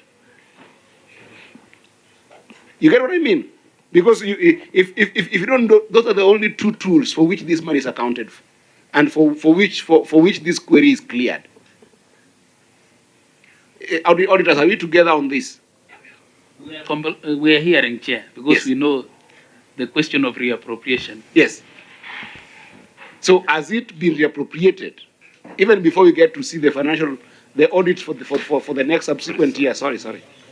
For the next year, we don't have the audit report for that, but at least appropriation has been done by now, or reappropriation has been done by now. In fact, you need... That answer should come from the management, not even the auditors, from the management. Yeah. Has it been reappropriated so that we can put on file that is something that we look for when you're looking the next financial year, that this particular money was reappropriated, or it appears in some supplementary budget for other function. Through the governor, proceed. It's a very clear question. Whatever remained, the 4 million which remained, formed part of the unspent balance, which was reallocated. How was it reallocated? Did you have a supplementary budget? Did you have a supplementary budget? Because you know what it is... The forward budget through the governor. Pardon? Chair. Yes, Governor. You'll abandon John. Unspent balances, of course, is reappropriated through a supplementary all forward budget. Yes. I believe this should have been the case in the subsequent year, that this money must have been rebudgeted for because it was not spent. And you know, what we're asking is for the record, Governor. And I want you to be safe here because I'm asking the finance people very, very straightforward record. Because, you know, for every query that is brought to us here, Governor, it has to be cleared. So the only way we clear it is if it's on record that indeed what you're saying is what was done. So that in a subsequent financial year, we'll come back to answer and say, you left this place and told us that this money was reappropriated in a proper supplementary budget process or a carry forward process to this and this faction. And then when you come back, when this query will be coming back, so it will come back in the next financial year, if there's anything contradictory, then that will be breach of law. So if you're not sure that it has been reappropriated for now, I would rather you just say, let me go and check whether it was reappropriated, and then let the auditors give us that update in the next maybe 7 days, because this is something that you confirm. But don't say on record that it has, because if it wasn't, then you'll be held liable. So guide the governor correctly if you are sure. Can be through the governor. The way you put it clearly, let me just go and confirm. Confirm and please update us in 7 days. Plan, Chair. Next query, long outstanding payables. Auditor. Page 109. In payables, the statement of financial position reflects long outstanding payable balance of 17,124,507, which had been outstanding since the financial year 2019-2020. This was contrary to Section 53, subsection 8 of the Public Procurement and Disposal Act 2015, which stipulates that the accounting officer shall not commence any procurement proceeding until satisfied that sufficient funds to meet the obligations of the resulting contract are reflected in its approved budget estimates. In the circumstance, management was in breach of the law. Thank you, Chair. Governor, your written response? Again, I think even the earlier response that I did read, it's again a repeat of what exactly has been mentioned here. The section 53.8 of PPD Act. But allow me to read. The management concurs with the auditor's observation on long-term payable. The long-term payables are still under verification and are awaiting approval by pending bills verification committee.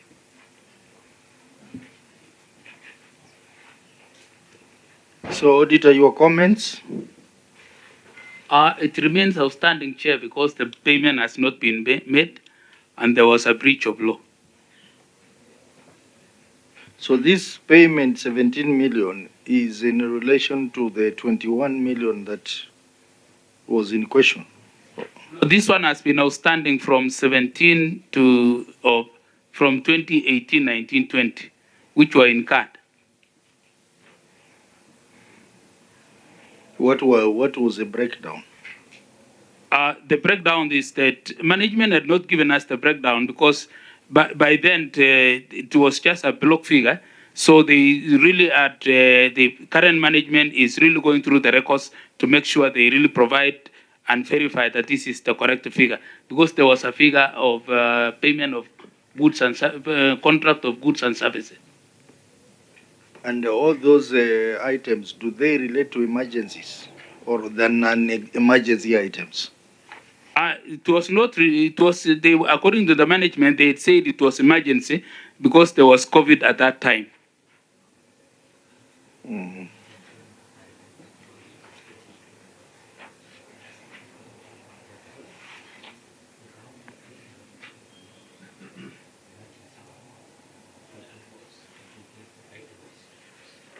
Yeah, I think you're trying to say something. I wanted to say, Chair, your question is very pertinent. Again, 17 million. We can only verify whether those payables are emergency items if we've got a list of a schedule and breakdown of those payables. Otherwise, this is story. It becomes a pure story of 17 million, a very good figure, without, anything to show you for. So I don't know that anywhere in the annexes here we have got any of that schedule.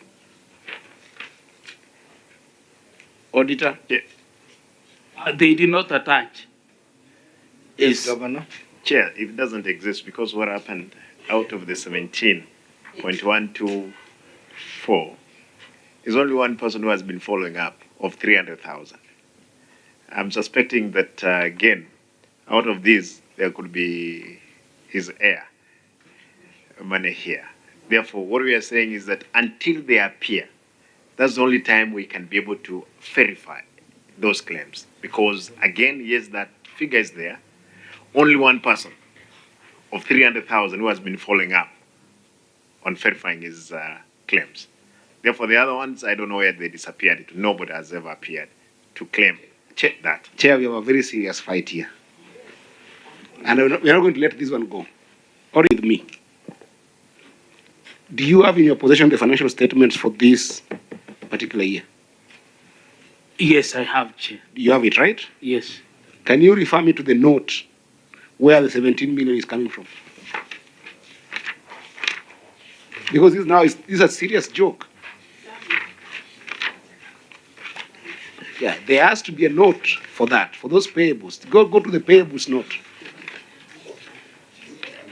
Because actually, I get very angry sometimes because this is exploitation of Kenyans. Yeah. You can refer me to the note. Yeah, it is not for under trade and other payable from exchange transaction. Approved expenses. Get me the document, and then get me the officer who prepares that financial statement. Get me the name of the officer. Get me the officer who signed, the name of the officer who signed those financial statements. The officer is with us here. It's called... No, just wait. I want the audio to be on record. What is the name of the officer? The CC Finance and Economic Planning Chairperson was Moses Onderi. Then there was fund administrator called Wilfred Ochengo Ouma. Is Moses Onderi in this committee? Then in the financial statement, Chair, if you allow me, the people who signed the face of the financial position is there was Evans Kiage. I have the same here. Where is Evans Kiage? Hey, I don't mean to be high school like. Just stand up, Evans Kiage. And then there is Wilfred Ochengo Auma. It's not there, isn't it? Yes. So Evans, you're going to be crucified for this. You signed these financial statements. I did sign, Chair. You are a CPA. I am. Tell us your CPA number. My CPA number is 12906, Chair. I also have that one here confirmed. Yes. You signed financial statements for which with the 17 million payables. Yeah. What was the basis for the 17 million payables? Chair, a list of the payables is available. Where? We can share. No, refer me to the financial statement where they're put, because before you sign them, they have to reflect the financial statement. Actually, Chair, we give to the auditor a separate list of payables, which is actually marked as liabilities. I want to see that liability fee. I know what payables are.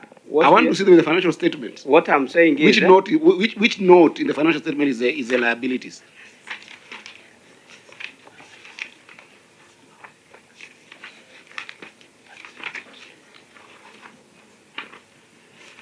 Refer me to any note in this financial statement. I have them here. I'm referring you, Chair.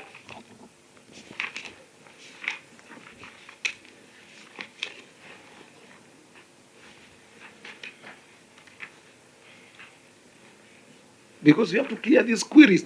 We can't become a joke committee. If you look at in the statement of financial position. Yes. Which is... refer me to the page.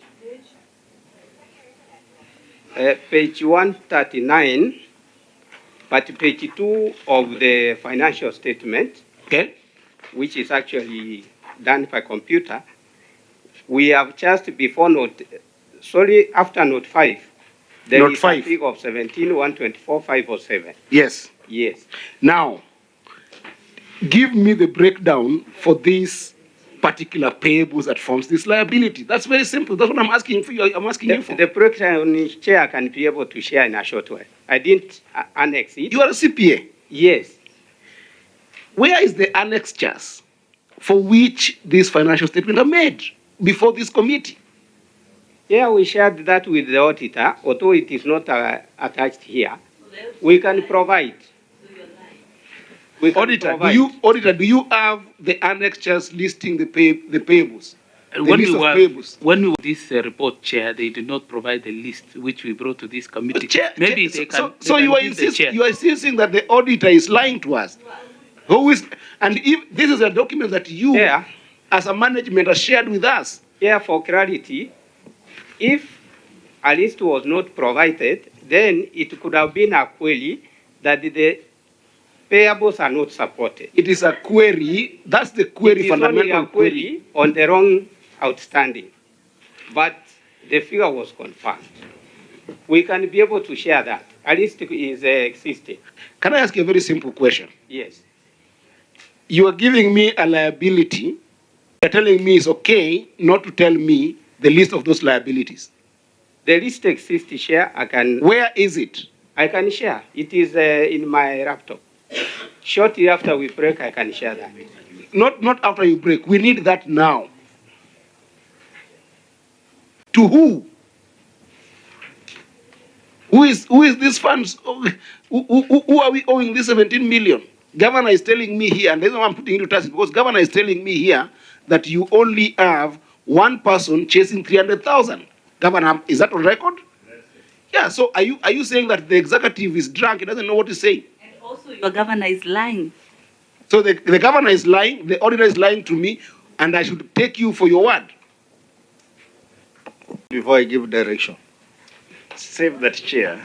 The 17.124 is not yet paid. Otherwise, it would have been money lost. It's only until then we are saying we must verify every claim of the 17. And for sure, as I said, it's only 300. The person who is claiming 300. Chair, through you just quickly on the CEO of the county, what you've been able to verify is the 300,000. That's the only claim which has come before us. That has come for you. So even you are also surprised with this 17.1 million. I'm just waiting to see if the 17, anybody will emerge from anywhere else to come and claim. Governor. And do you think from your position there's any Kenyan who could just be sleeping and waking up and they have not been paid their money in this country? For 2 years. For 2 years. And Governor, I honestly very compassionate with every officer who come to this committee, because we are here to protect the interests of counties and we want to support you as much as possible. But after this meeting, I will fire the gentleman who signed this. Because the same thing is telling me is what he has been telling me for 2 years. Where is the list of the people who are seeking payment from you? And then the annoying part is that it appears in a formal financial statement. A formal financial statement that is done by a CPA should be beyond any reasonable doubt in terms of every figure that comes here. Because what happens is that it's a very simple thing. When you do a financial statement, you are computing. So when you come with 17 million, you have computed every single person that is claiming this 17 million. My basic understanding.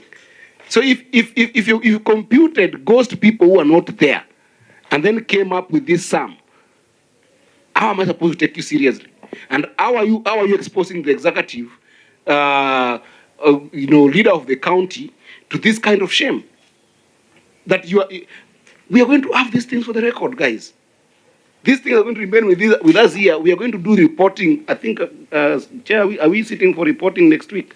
Yes, yes. We are sitting for reporting next week, and we're going to make decisions based on what you've given us on this financial statement. It cannot be that there are no annexures, or even in the computation of that financial statement, the list of those payables are not there. Chair, allow me Yeah, to, if you bear with us, I'll task the officers to provide us with the annexures of the 17 million they claimant, so that we have to table it before the committee that will be able to help us, so that we can see who are these. Because there's only one, as I said, who has appeared before us. In fact, that one we need in the next one day, because it was a basis for computation of these financial statements. Yeah. Evans has it in the laptop. So we give you 7. We have a formal email in this. We have got the clerk here.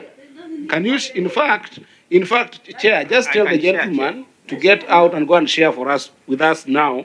And I'm giving you the email that we officially use as a committee. It is Yusuf. Write it down. Write it down. Evans. Write the email down. Evans, write this down. Yes. Yusuf. Why? And I don't want to say that there was any spelling error. YUSUF.SHIMOY@parliament.go.ke. An email is faster than football. So just get us that email in the next 2 hours. 2 hours?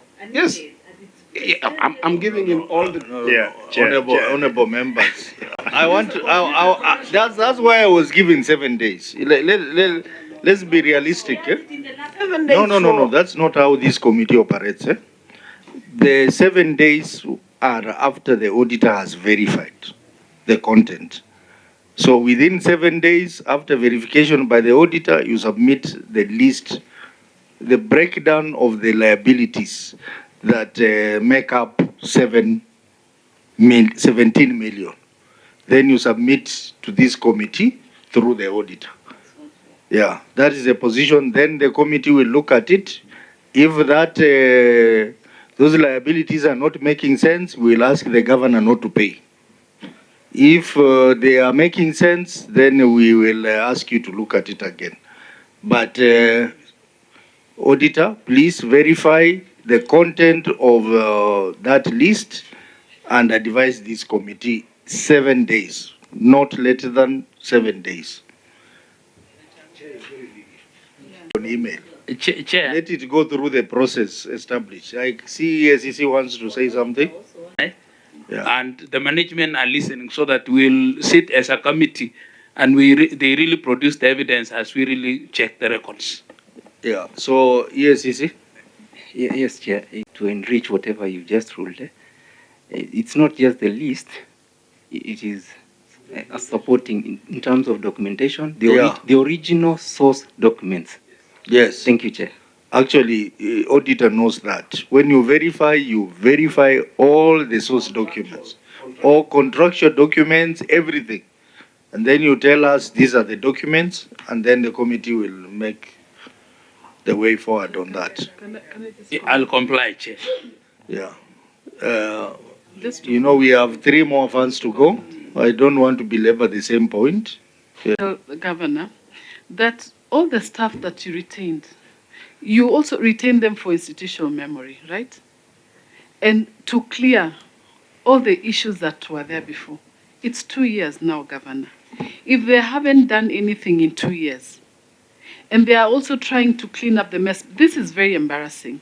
I thought, the team should be competent enough for you not to embarrass the governor, because there are other issues that the governor cannot say, and he says, it wasn't me, then these are the guys who are there. Seriously, John, looking at you, why would you task the governor to go through all this, and yet you were given 2 years? Why didn't you clean up the mess before? And you knew some of them pesa imeenda, imekuliwa, and we are joking around.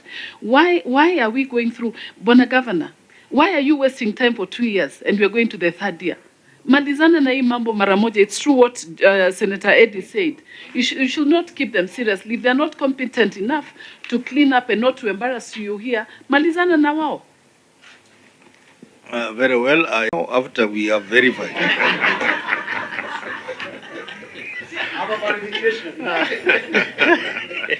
And after we have given our recommendations. So let's go. The next fund, which is the Kisii Demonstration Farm Fund. Kisii Demonstration Farm Fund for the 3 years. Auditor, take us through that.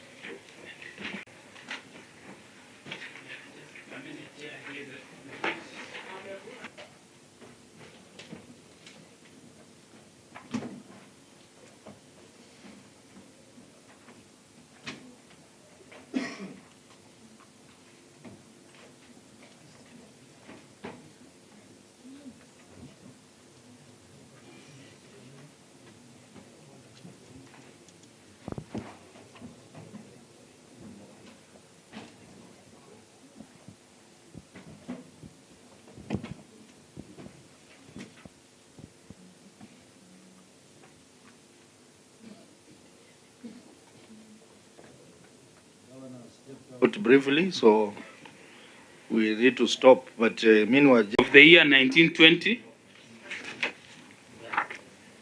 observation number 1 of the presentation of financial performance chair.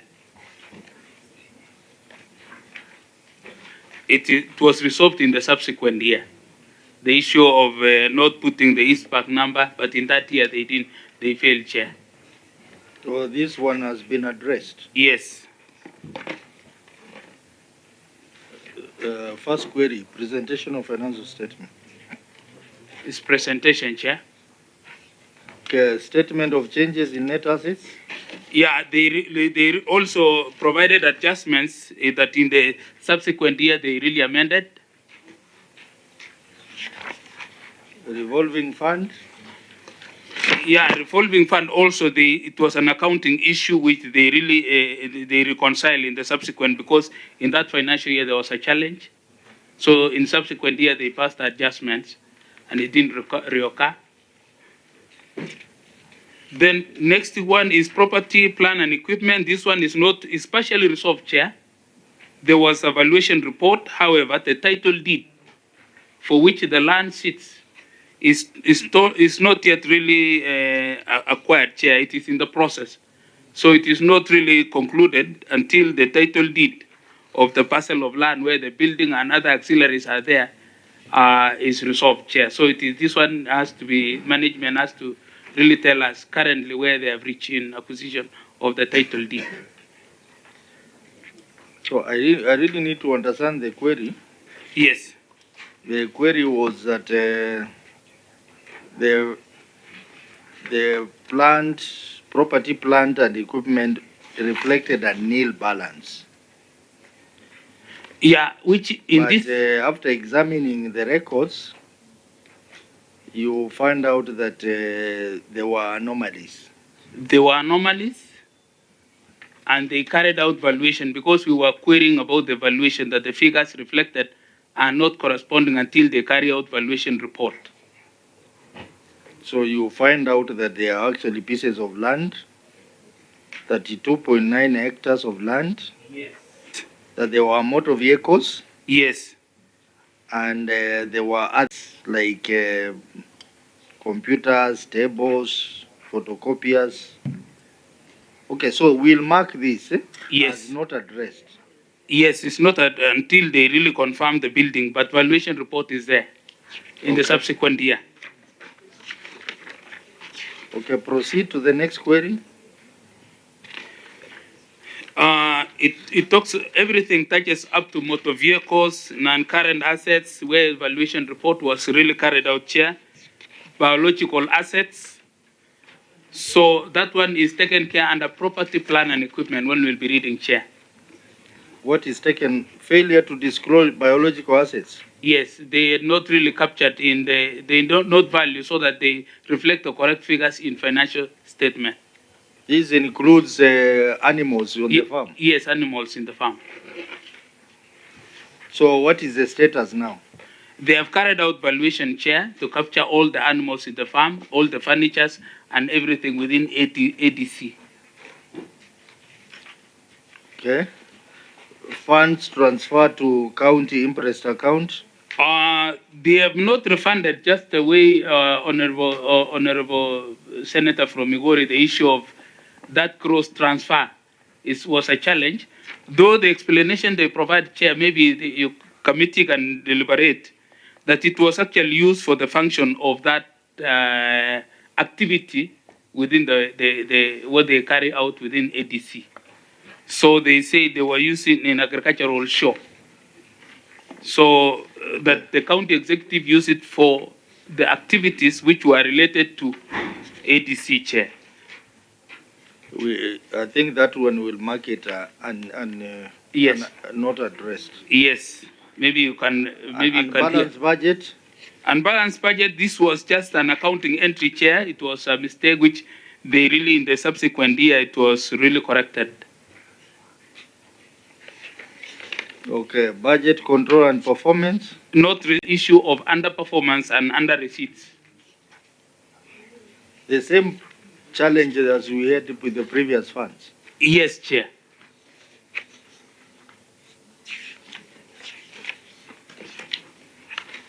Where are you taking my document? Okay, so let's go to the year ended 2021. On 2021, the first observation, Chair, is long outstanding receivable, which is the problem. Just a moment. Okay, proceed.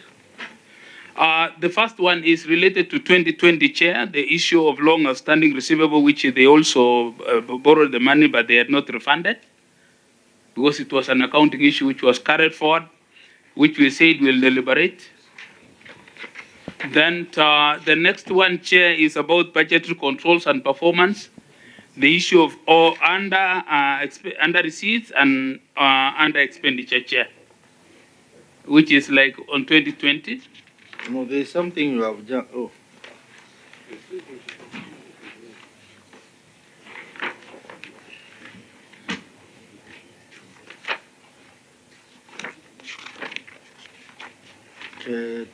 So you say budget control and performance. What is the position? It is not addressed, Chair, because there was issue of underperformance and under receipts and underperformance, Chair. So it remains to be deliberated by the committee. Irregular operation of the fund? There was an prior issue, Chair. If you check and prior issue which the committee is deliberating on it, then which the committee will deliberate on the report. Then there was irregular operation of the fund. In terms of regular operation of the fund, Chair? Yes. Currently, it is partially addressed, although the bill is already in draft form. They have already drafted bill to operate this fund, because they were using exchequer and they were using legal notice of 1990, which was under Exchequer and Audit Act 412, Chair.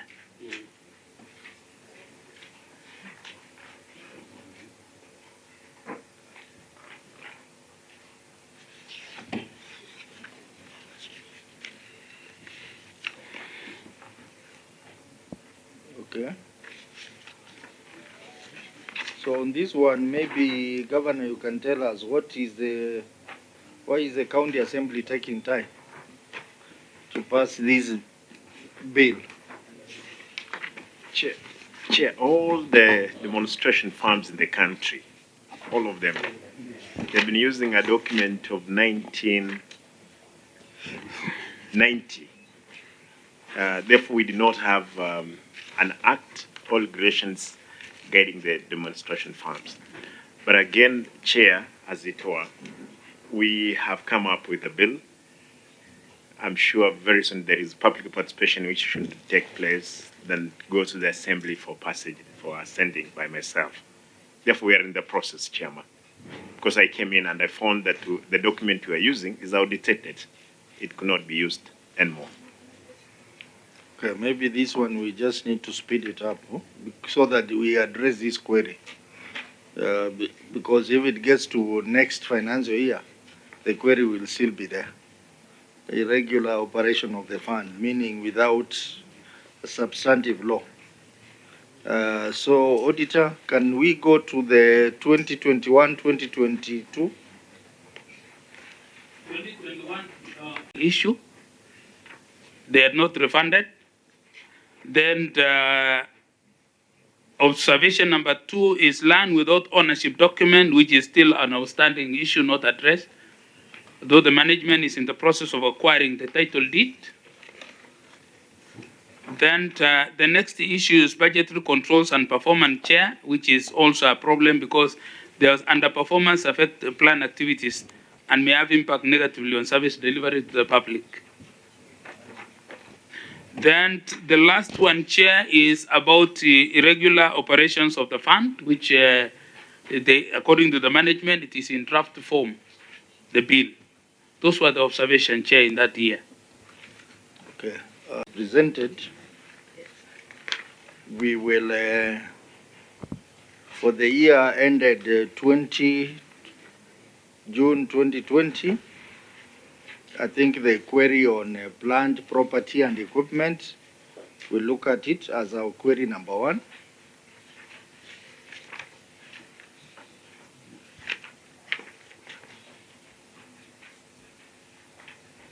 And then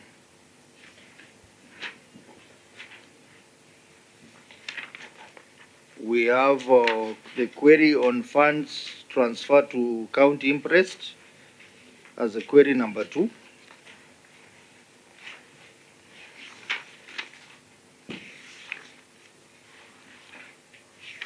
Budget control and performance is recurring, so we'll pick the latest year. Then the year ended June 2021, we have long outstanding receivable is recurring, so we'll use 2022 as a base. Same applies to budget control and performance. Irregular operation of the fund, that one Governor has said on record that he's going to speed up the legislation in the county assembly. So we now look at 2021-2022. Long outstanding receivables, we mark it as query number 3. Land without ownership documents, is this the same as the first one in 2020? Is the same one? Yes. So we'll combine with this. Then budget control and performance as our query number 4. That is for the year ended 2022. So Auditor, let's start with the first query, which is for the report of the year ended June 2020, plant, property, plant, and equipment. Chair, query number 4, property, plant, and equipment. As reported in the previous year, the statement of financial position reflect nil balance in respect to property, plant, and equipment as of 30 June 2020. However, examination of records provide for audit review and physical verification of the property, plant, and equipment revealed the following anomalies. 4.1, land and building. The fund had 32.9 hectares of land as of 30 June 2020, on which non-residential and residential buildings are built. However, the title deed of the parcel of land was not provided for audit review, and no value of the land and building were disclosed in the financial statement. 4.2, motor vehicles.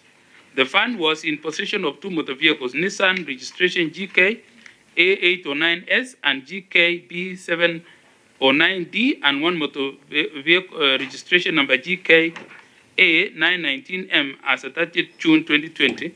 However, management did not carry out valuation of these assets for the purpose of incorporating the values in the financial statement.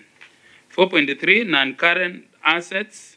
The fund was in possession of other non-current assets, include furniture, fittings, office desks, office tables, office chairs, computers, photocopiers, printers, fish pond, zero grazing units, all of unknown value, which were not disclosed in the financial statement. Consequently, the accuracy and validity and completeness of nil balance property, plan, and equipment as at 30th June 2020 could not be ascertained. Thank you, Chair. Governor, your written response.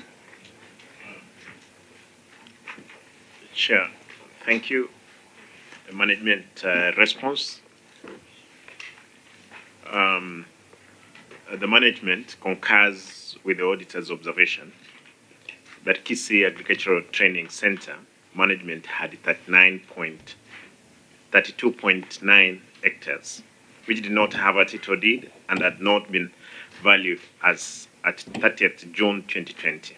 However, the current management has undertaken evaluation and updated the fixed assets register as July 2023. The process was completed and the value of the land have been included in the subsequent financial statement and all other assets.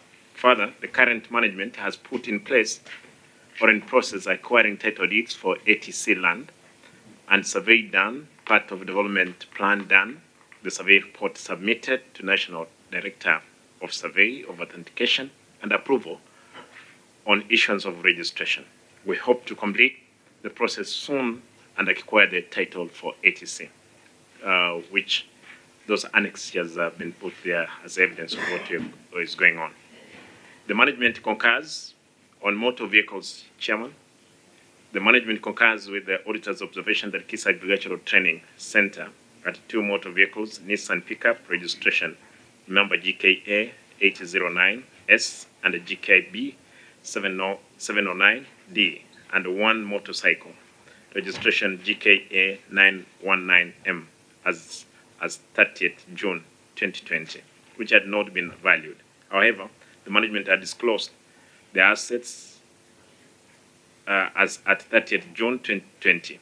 The process was subsequently done and value of motor vehicles and motorcycles have been included in the subsequent financial statement, reference annex to 3AC. Other non-current assets, the management concurs with the Auditor General observation that Kisii Agricultural Training Center management was also in possession of other non-current assets, including furniture, fittings, office desk, office tables, office chairs, computer, photocopies, printer, fish pond, and zero grazing units, all unknown value, of unknown value, and which were not disclosed in the financial statement.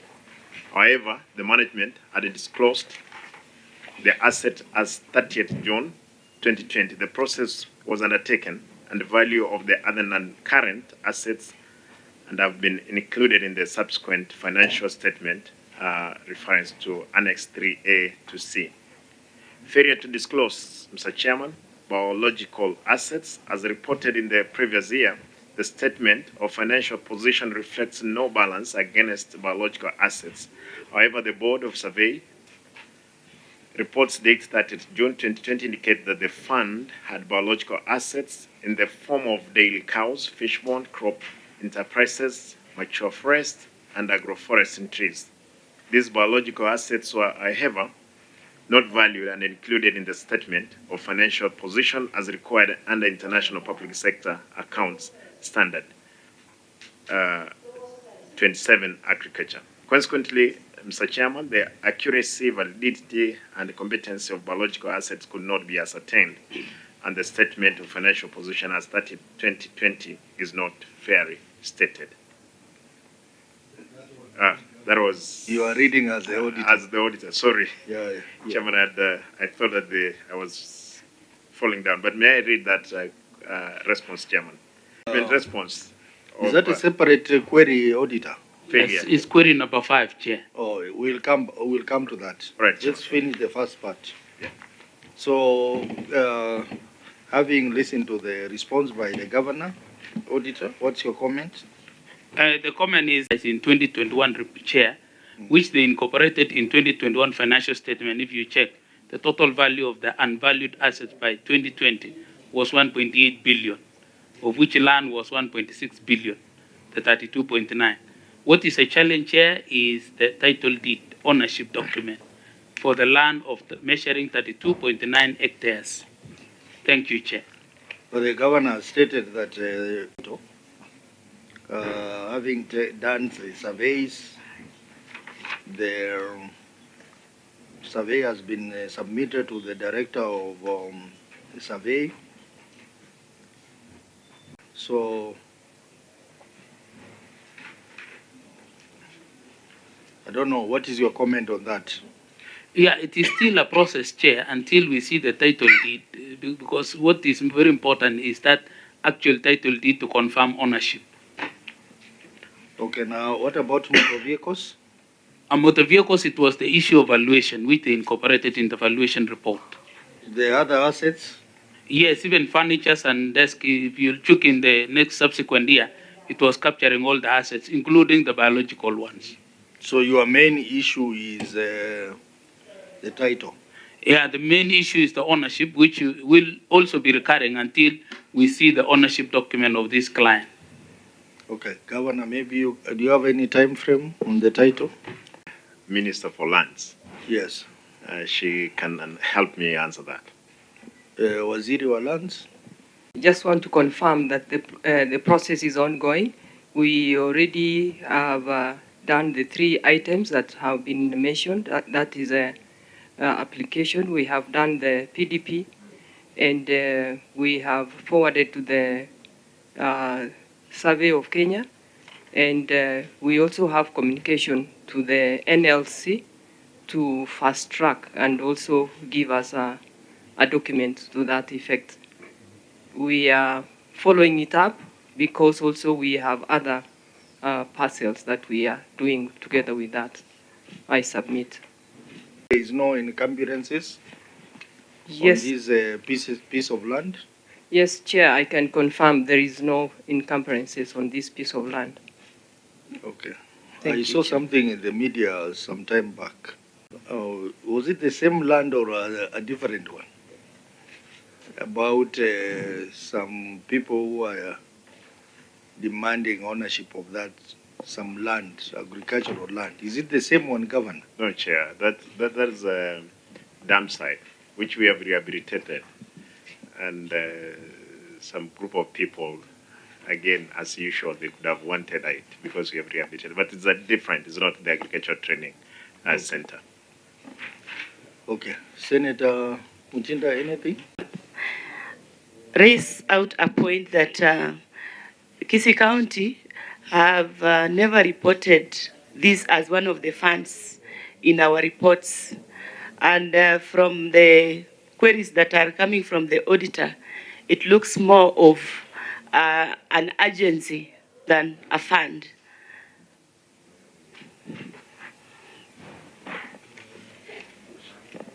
Yes. And in our records, they have never reported to us as one of the funds. CEC Finance through the governor, why are you not reporting? We have been having the challenge of the operation of the ATC, of the document which they had. It's now that we're working on the regulations and the acts so that we can be able to regularize and report on the same. And that can also come from the director for ATC.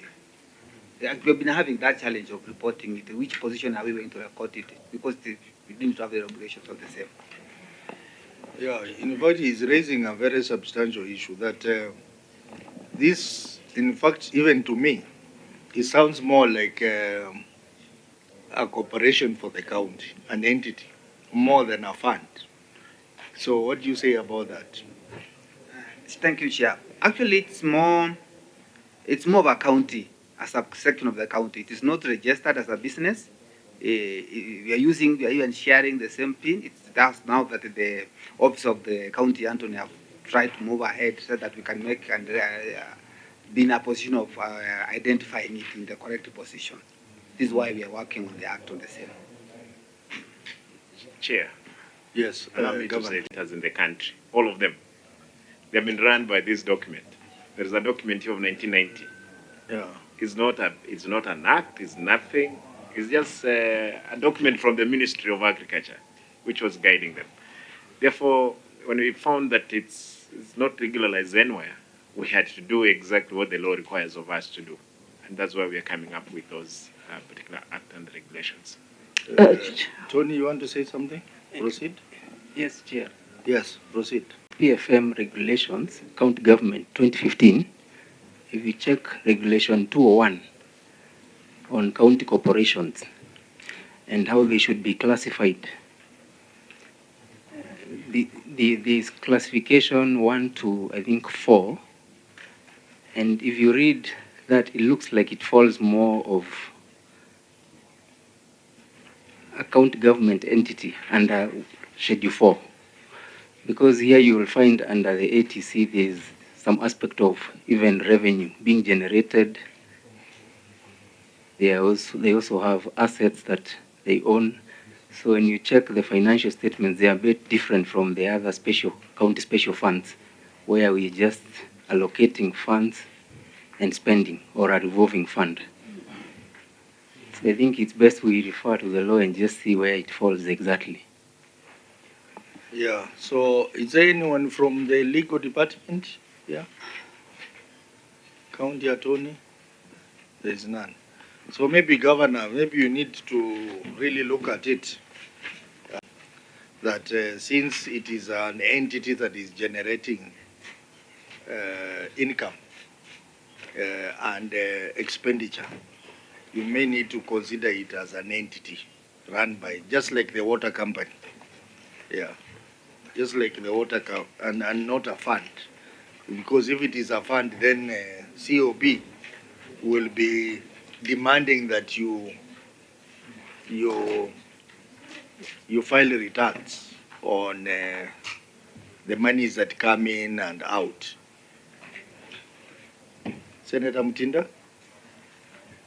I think we just move forward because of, but I know more will come. Let's just proceed, Chair. So there, the issue there is the title, which the auditors, Governor has explained that is in the process. And then maybe the next issue is a decision needs to be made on this, whether to run it as an entity or as a fund. With all indications, this is an entity because of the income it's generating and the assets that are there. So that is first query. The second query. Query was transfer, Chair.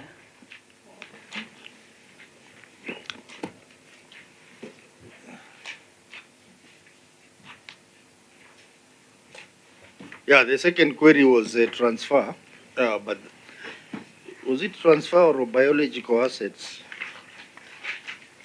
Biological was valuation, but maybe through the chair you can.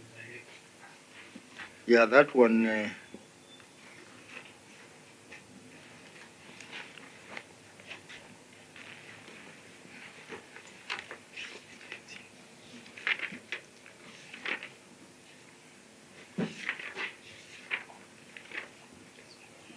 Yes, sorry. Fund transfer to county Impress account. Proceed. Chair is transferred to county Impress account. Note 13 to the financial statement reflect Kenya shillings 4,713,000 in respect to transfer to Kisii County Executive Impress account. The amount was an advance to the county and was to be refunded after the county government received its funding from the national government. However, the funds were not refunded and were still outstanding as at the time of audit in December 2020. Consequently, the lawfulness and recoverability of the fund of Kenya shillings 4,713,000 transferred to the county government of Kisii during the year 30 June 2020 could not be confirmed. Thank you, Chair. Governor, your written response. Chairman, whereas the management concurs with the auditor's observation on the outstanding balance of 4.713 million transferred to Kisii County Executive Interest Account and its treatment as a receivable, these funds used for the purpose of facilitating South Kenya Agricultural Show, that's Kisii Agriculture Show, that promotes the activities of the funds and the Kisii County Misuse Tourism, which offered an opportunity to showcase the Ongwae products of the demonstration fund. This is a concurrence with the vision, mission, and mandate, since the principal activity of the fund is to train the farmers on modern farming through the field day program, farm visit extension, and farmer open days like organized agricultural shows. The management would in subsequent financial year statement expense the fund on recoverability. We are in the process of reconciling accounts. We owe EACC and set off the advance of amount of Kenya shillings 4.71300. And there are those extracts, Mr. Chairman. Auditor, your comments? It was satisfying, Chair. The only thing is they had really accepted to borrow, so they required to transfer. That is why we buy that idea of Senator from Migori that we need really to put things in correct perspective. Otherwise, the activities which were done on it were relating to ADC. And 13,000. Okay, Eddie, your comment? Oh, proceed. Yeah, I want to be fair. Who is the fund administrator for this fund? Mr. Mlay. Put yourself on record, please.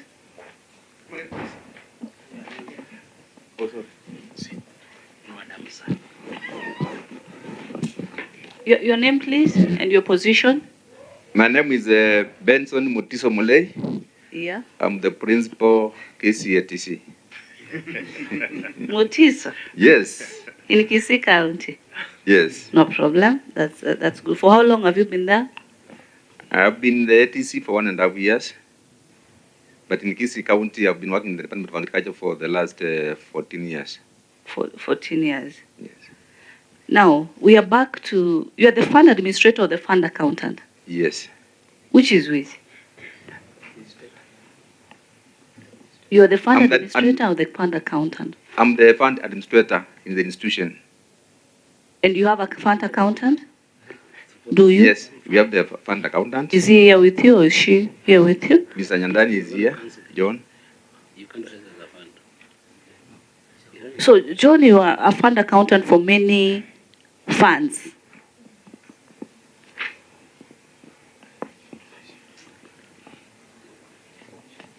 Yes, Madam.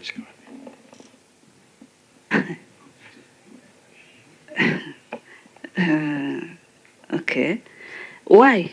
Is it because you don't have other personnel governor to give the opportunity, such that you have one individual who's holding all these funds? Are there no people to work in these departments?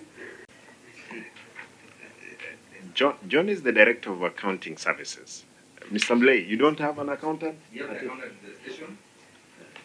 Yeah, you must be having an accountant at the station.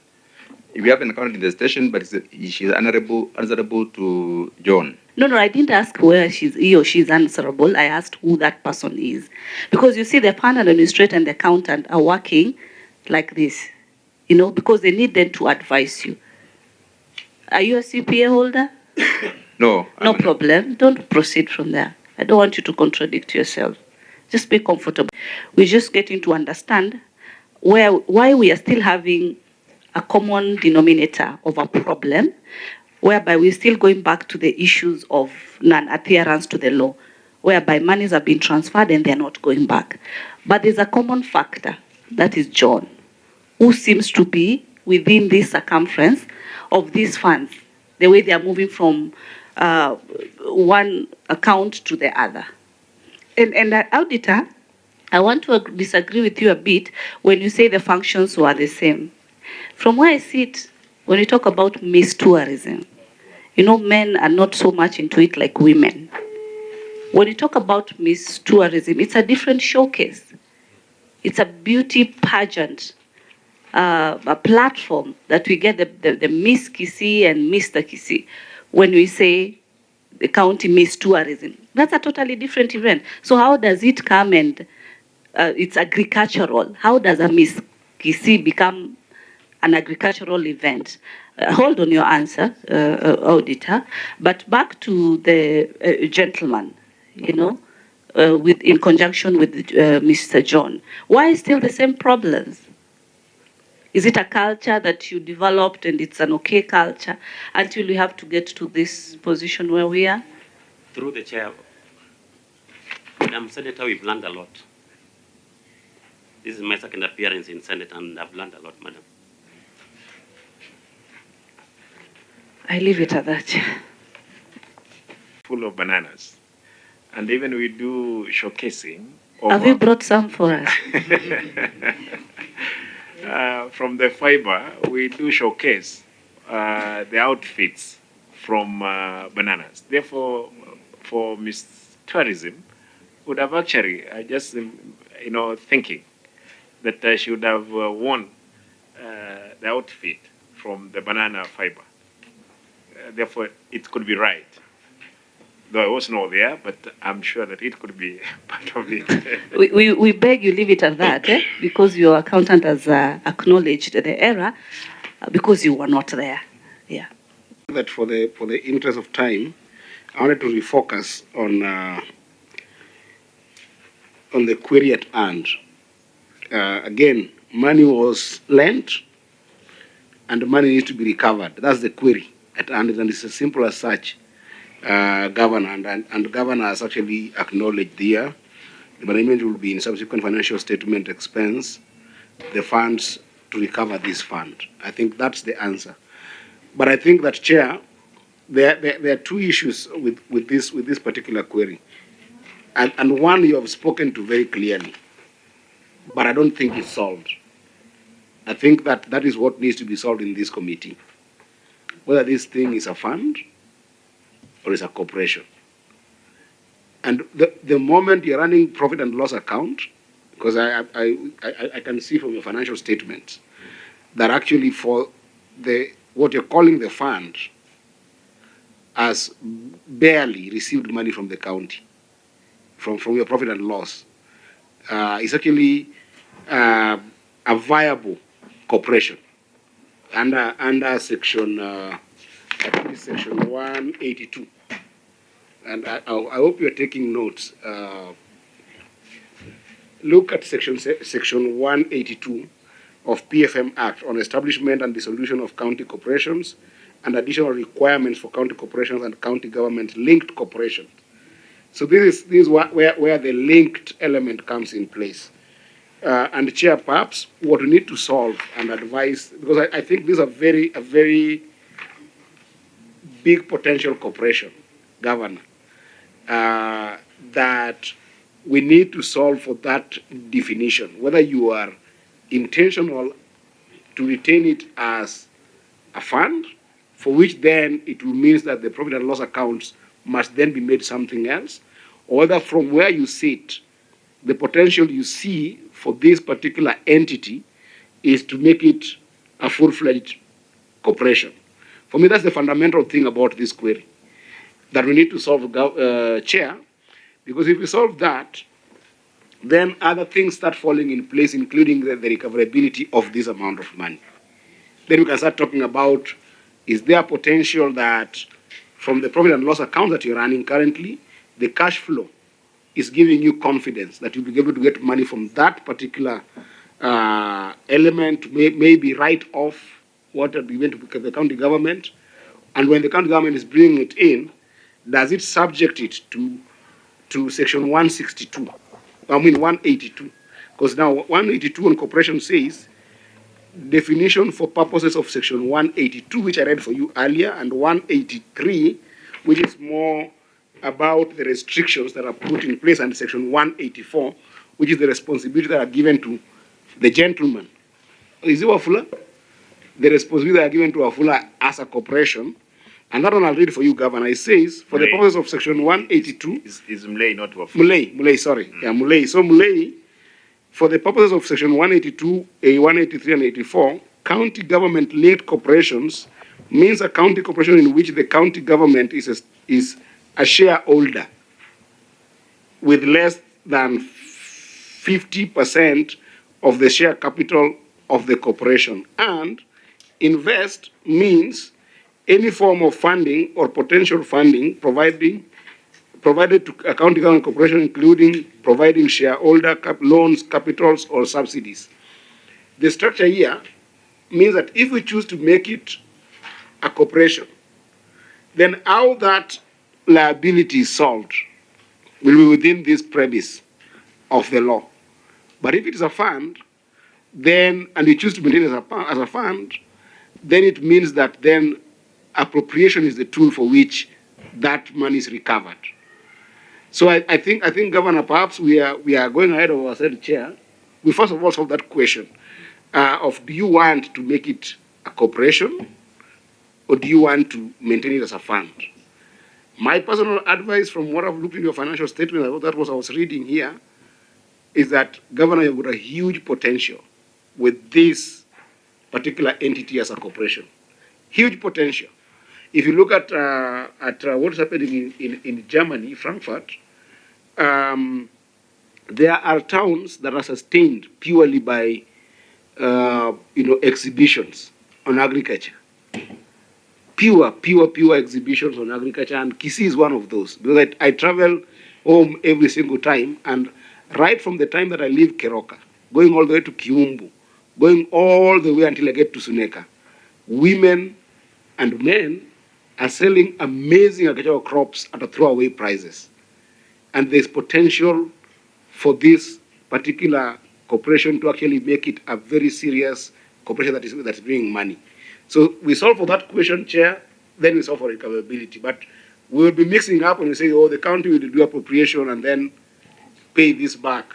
I don't know what you think about as the executive of the county. Chair, Kisii County Corporation Act. Hence, ATC shall be part of the corporation once the act is in place and running. Therefore, I agree with the Senator Eddie that is the way to go. So then that, Governor, that means you have to relook at the process of the legislation that is before the county assembly. Makes reference to the fund. Makes reference to the fund.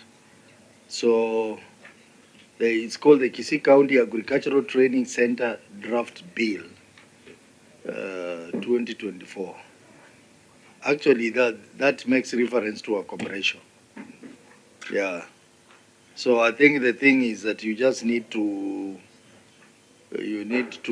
fast track the enactment of that bill into law. Yeah. So I think Governor has taken note of what you have said, Senator Eddy, and has noted in the response, he is in the process of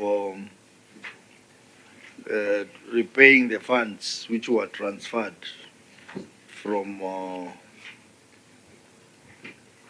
the demonstration fund to the county. So, honorable members, let's look at query number 3. Query number 3 is query number 3, Chair, is almost like the one we have really dispensed right away. The long outstanding receivables? Yeah, it's the same amount of 4.7, Chair. Is the same? Okay.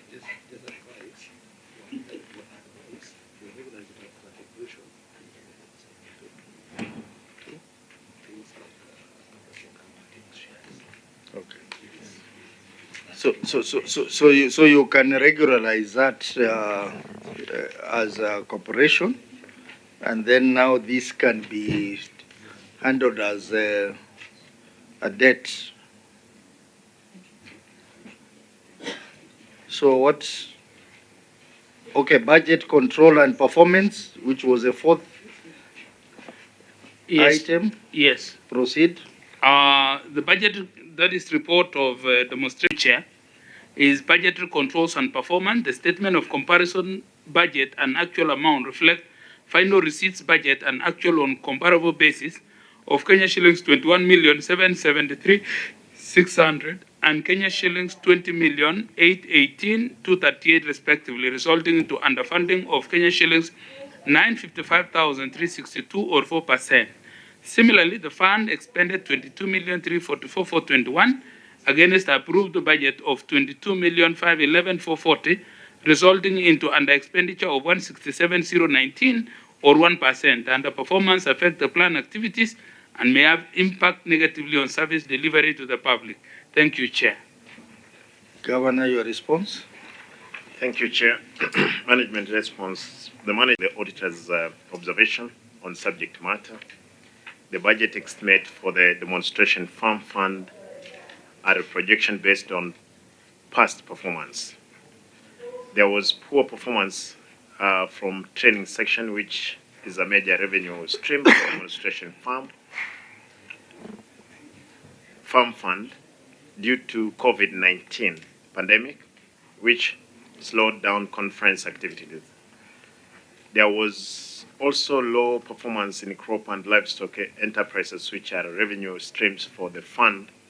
This vulnerability contributed to under collection, Chairman. The approved expenditure budget was 9.447312. The total general expenses, including bank charges, was 9.446845. This gives a performance difference of 467 shillings. The projection are based on the past, again, as I said, performance. Further, the over expenditure amount of 1.918815 is as a result of Kenya shillings 1.919282 transferred to Kisii County Revenue Fund account. This transfer was done at the end of the first half and second half based on 20% of bank balances as at 31st December 2019 and 30th June 2020 respectively. The first tranche of Kenya shillings 911,677 was transferred in February 2020, which was 20% of 4,558,385 shillings. Bank balances as at 30th December 2019. In the second tranche, a total of 1.00605 was transferred on 30th June 2020, which was 20% of 5,037,399 shillings. Bank balances as 29th June 2020. These transfers to Kisii County Revenue Fund are based on the bank balances which cannot be projected and therefore could not be budgeted due to informal structure of training based on the request by stakeholders. And Chairman, we have attached all the answers there. Auditor, your comments? Yeah, it is true that they are really doing, they were really meeting the budget within the threshold of almost achieving over 90% of their both collection and expenditure, but it has a revenue potential, Chair. If you compare from 2020, it has been going up. So what Senator Eddie is, if they can really enhance, it is a very great revenue potential, Chair. Senator Njinda? Willing to go the corporate direction. So my question is, how far is the corporate bill? Is the Kisii County Corporation Act, as it were. We are in the process. Of course, again, as you saw, there is a bill, the proposal in draft form. And with the guidance, of course, from the Senate, we are looking forward to see how we can be able to cooperate to be not necessarily a fund, to be a corporate entity. With that response through the chair, you have a wish, but you're not actualizing, and time is also not on your side. Because from the discussions we are having, this fund is not suited to just be a fund where it is sitting right now. The bill that you've put as an annex is not so valid at this time, putting in mind that you also agree with this committee that it's better when you move it as corporate.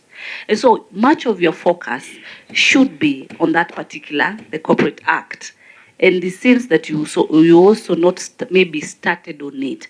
Because my question would have narrowed to what timeline do you need so that you put the act in place, because that is the act that is much more valuable. And just then to sum it up, do you have a county attorney?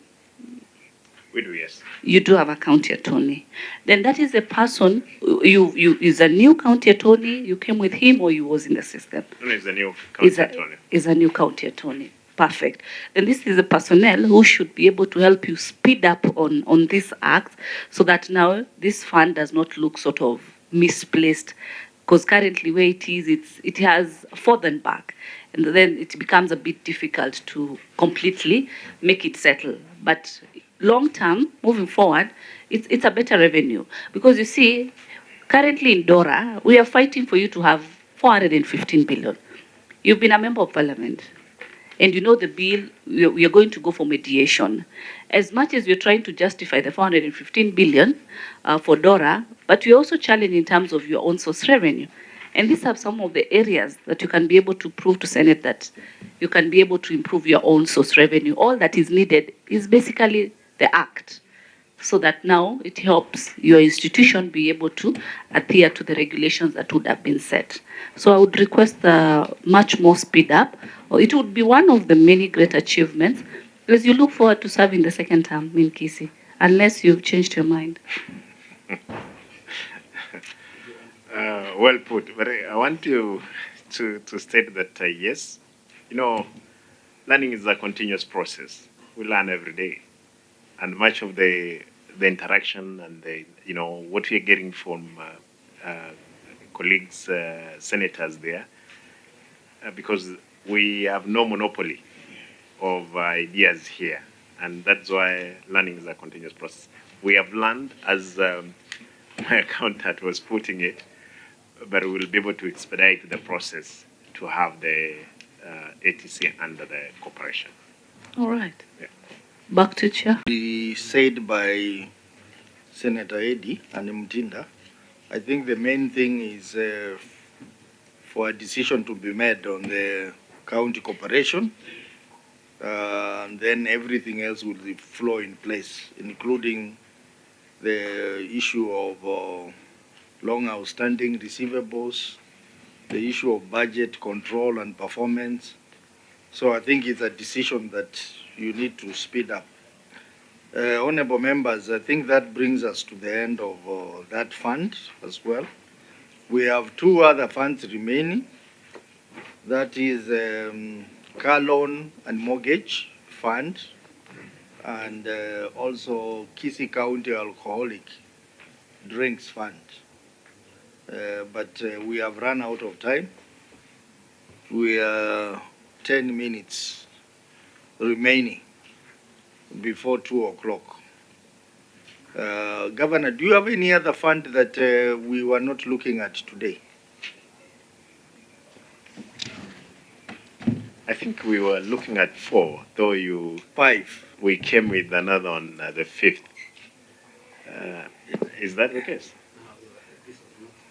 Which one? We invited you for how many funds? Car and mortgage was not there, but we decided to have it in place. But the only one, I think, I'm sure Yusuf can we had confirm. Alcoholic drinks. Yusuf, can you confirm which fund did you invite?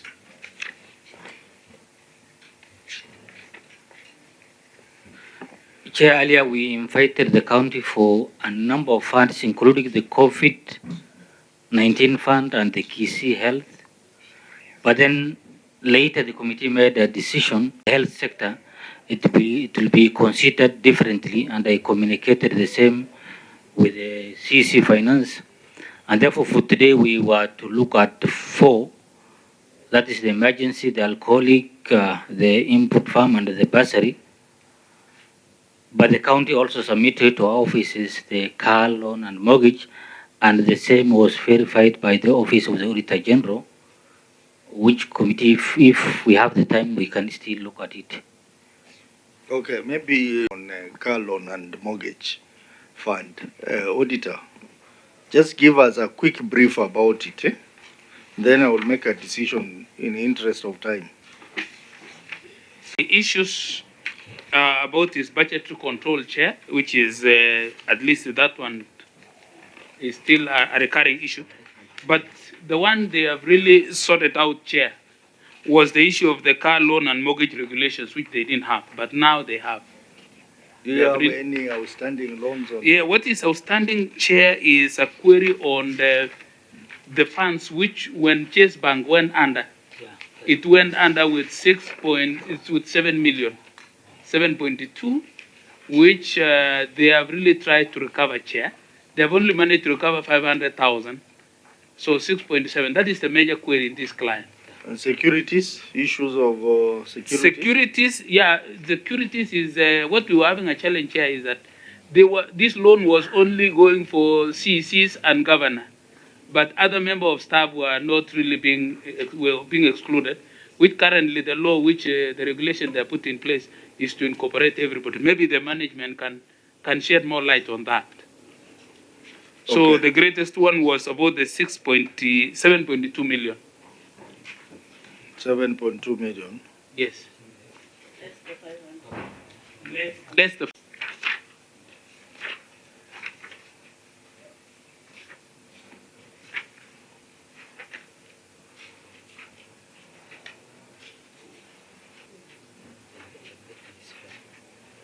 Okay, so what we will do, we are going to adapt the written response for these two funds.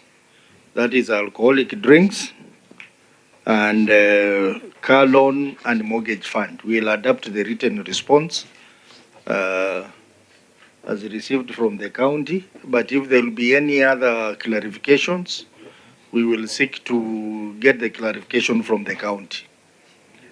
So, honorable members, that is made in the interest of time, 7 minutes to 2. That now brings us to the end of the review. This meeting will therefore ask Governor to give closing remarks. And the members of this Governor, Senator wants to make a closing remark. You know he's your neighbor, so. You deny me, we'll make sure you don't come past Nyanza.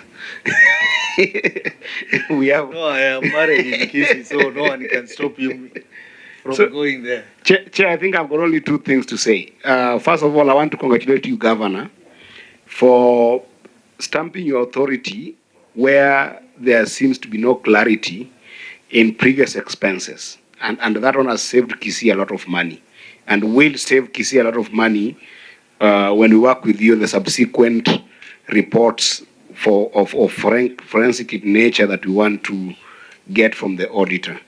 The second is just about this car loan. I think this car loan. For most of these funds, you are not supposed to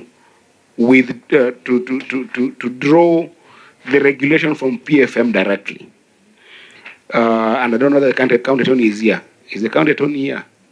Yeah, so perhaps this is passed to the county attorney. Next time, always come with the county attorney, because what you're supposed to do, you're supposed to make county laws, pass them through the assembly, and then draw regulations from those acts of Kisii County.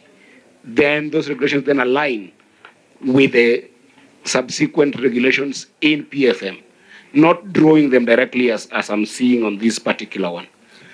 Okay, so just take note of that. But otherwise, you're doing a great job, and we hope to engage you further to make these funds work for the people of Kisii County. Thank you, Chair. Thank you for allowing us to exchange the extent that we have done. I want to promise that I'm ready to appear in this committee as many times as you would wish for us to better Kisii as well as the country. Because again, if we're not keen, you are the observers of what we are supposed to be doing. As long as there is, it's not in ill motive. Outside there, people will be moving around. Oh, today, such and such governor is going to the Senate as if we are coming to the Giraton. But indeed, these are more educative sessions on our mistakes, the past mistakes, and the ones we may be committing. That's how I'm looking at it. Therefore, Chairman, I will be coming with my officers. An officer who is charged with the responsibility. I'm happy that Nyandeng is this is the second time. He never appeared before the Senate. I'm making sure they come here. If it's being grilled, they are grilled themselves while I'm watching on their mistakes, what they have committed. That's my undertaking, that I'll be appearing with them. And if you realize, I came with a good number for them to really learn how things must be done. And for Senator Tabita, I want to assure you, Kisii is a cosmopolitan county. We have all tribes. Therefore, there are Kambas, there are Luos, there are Kikuyus, there are Kalenjins. You'll get every person there working at the county. And I mean, to meet even the 30% requirement of the law in that county. Therefore, again, I want to thank you. Next time when you need me, I'm available at your service.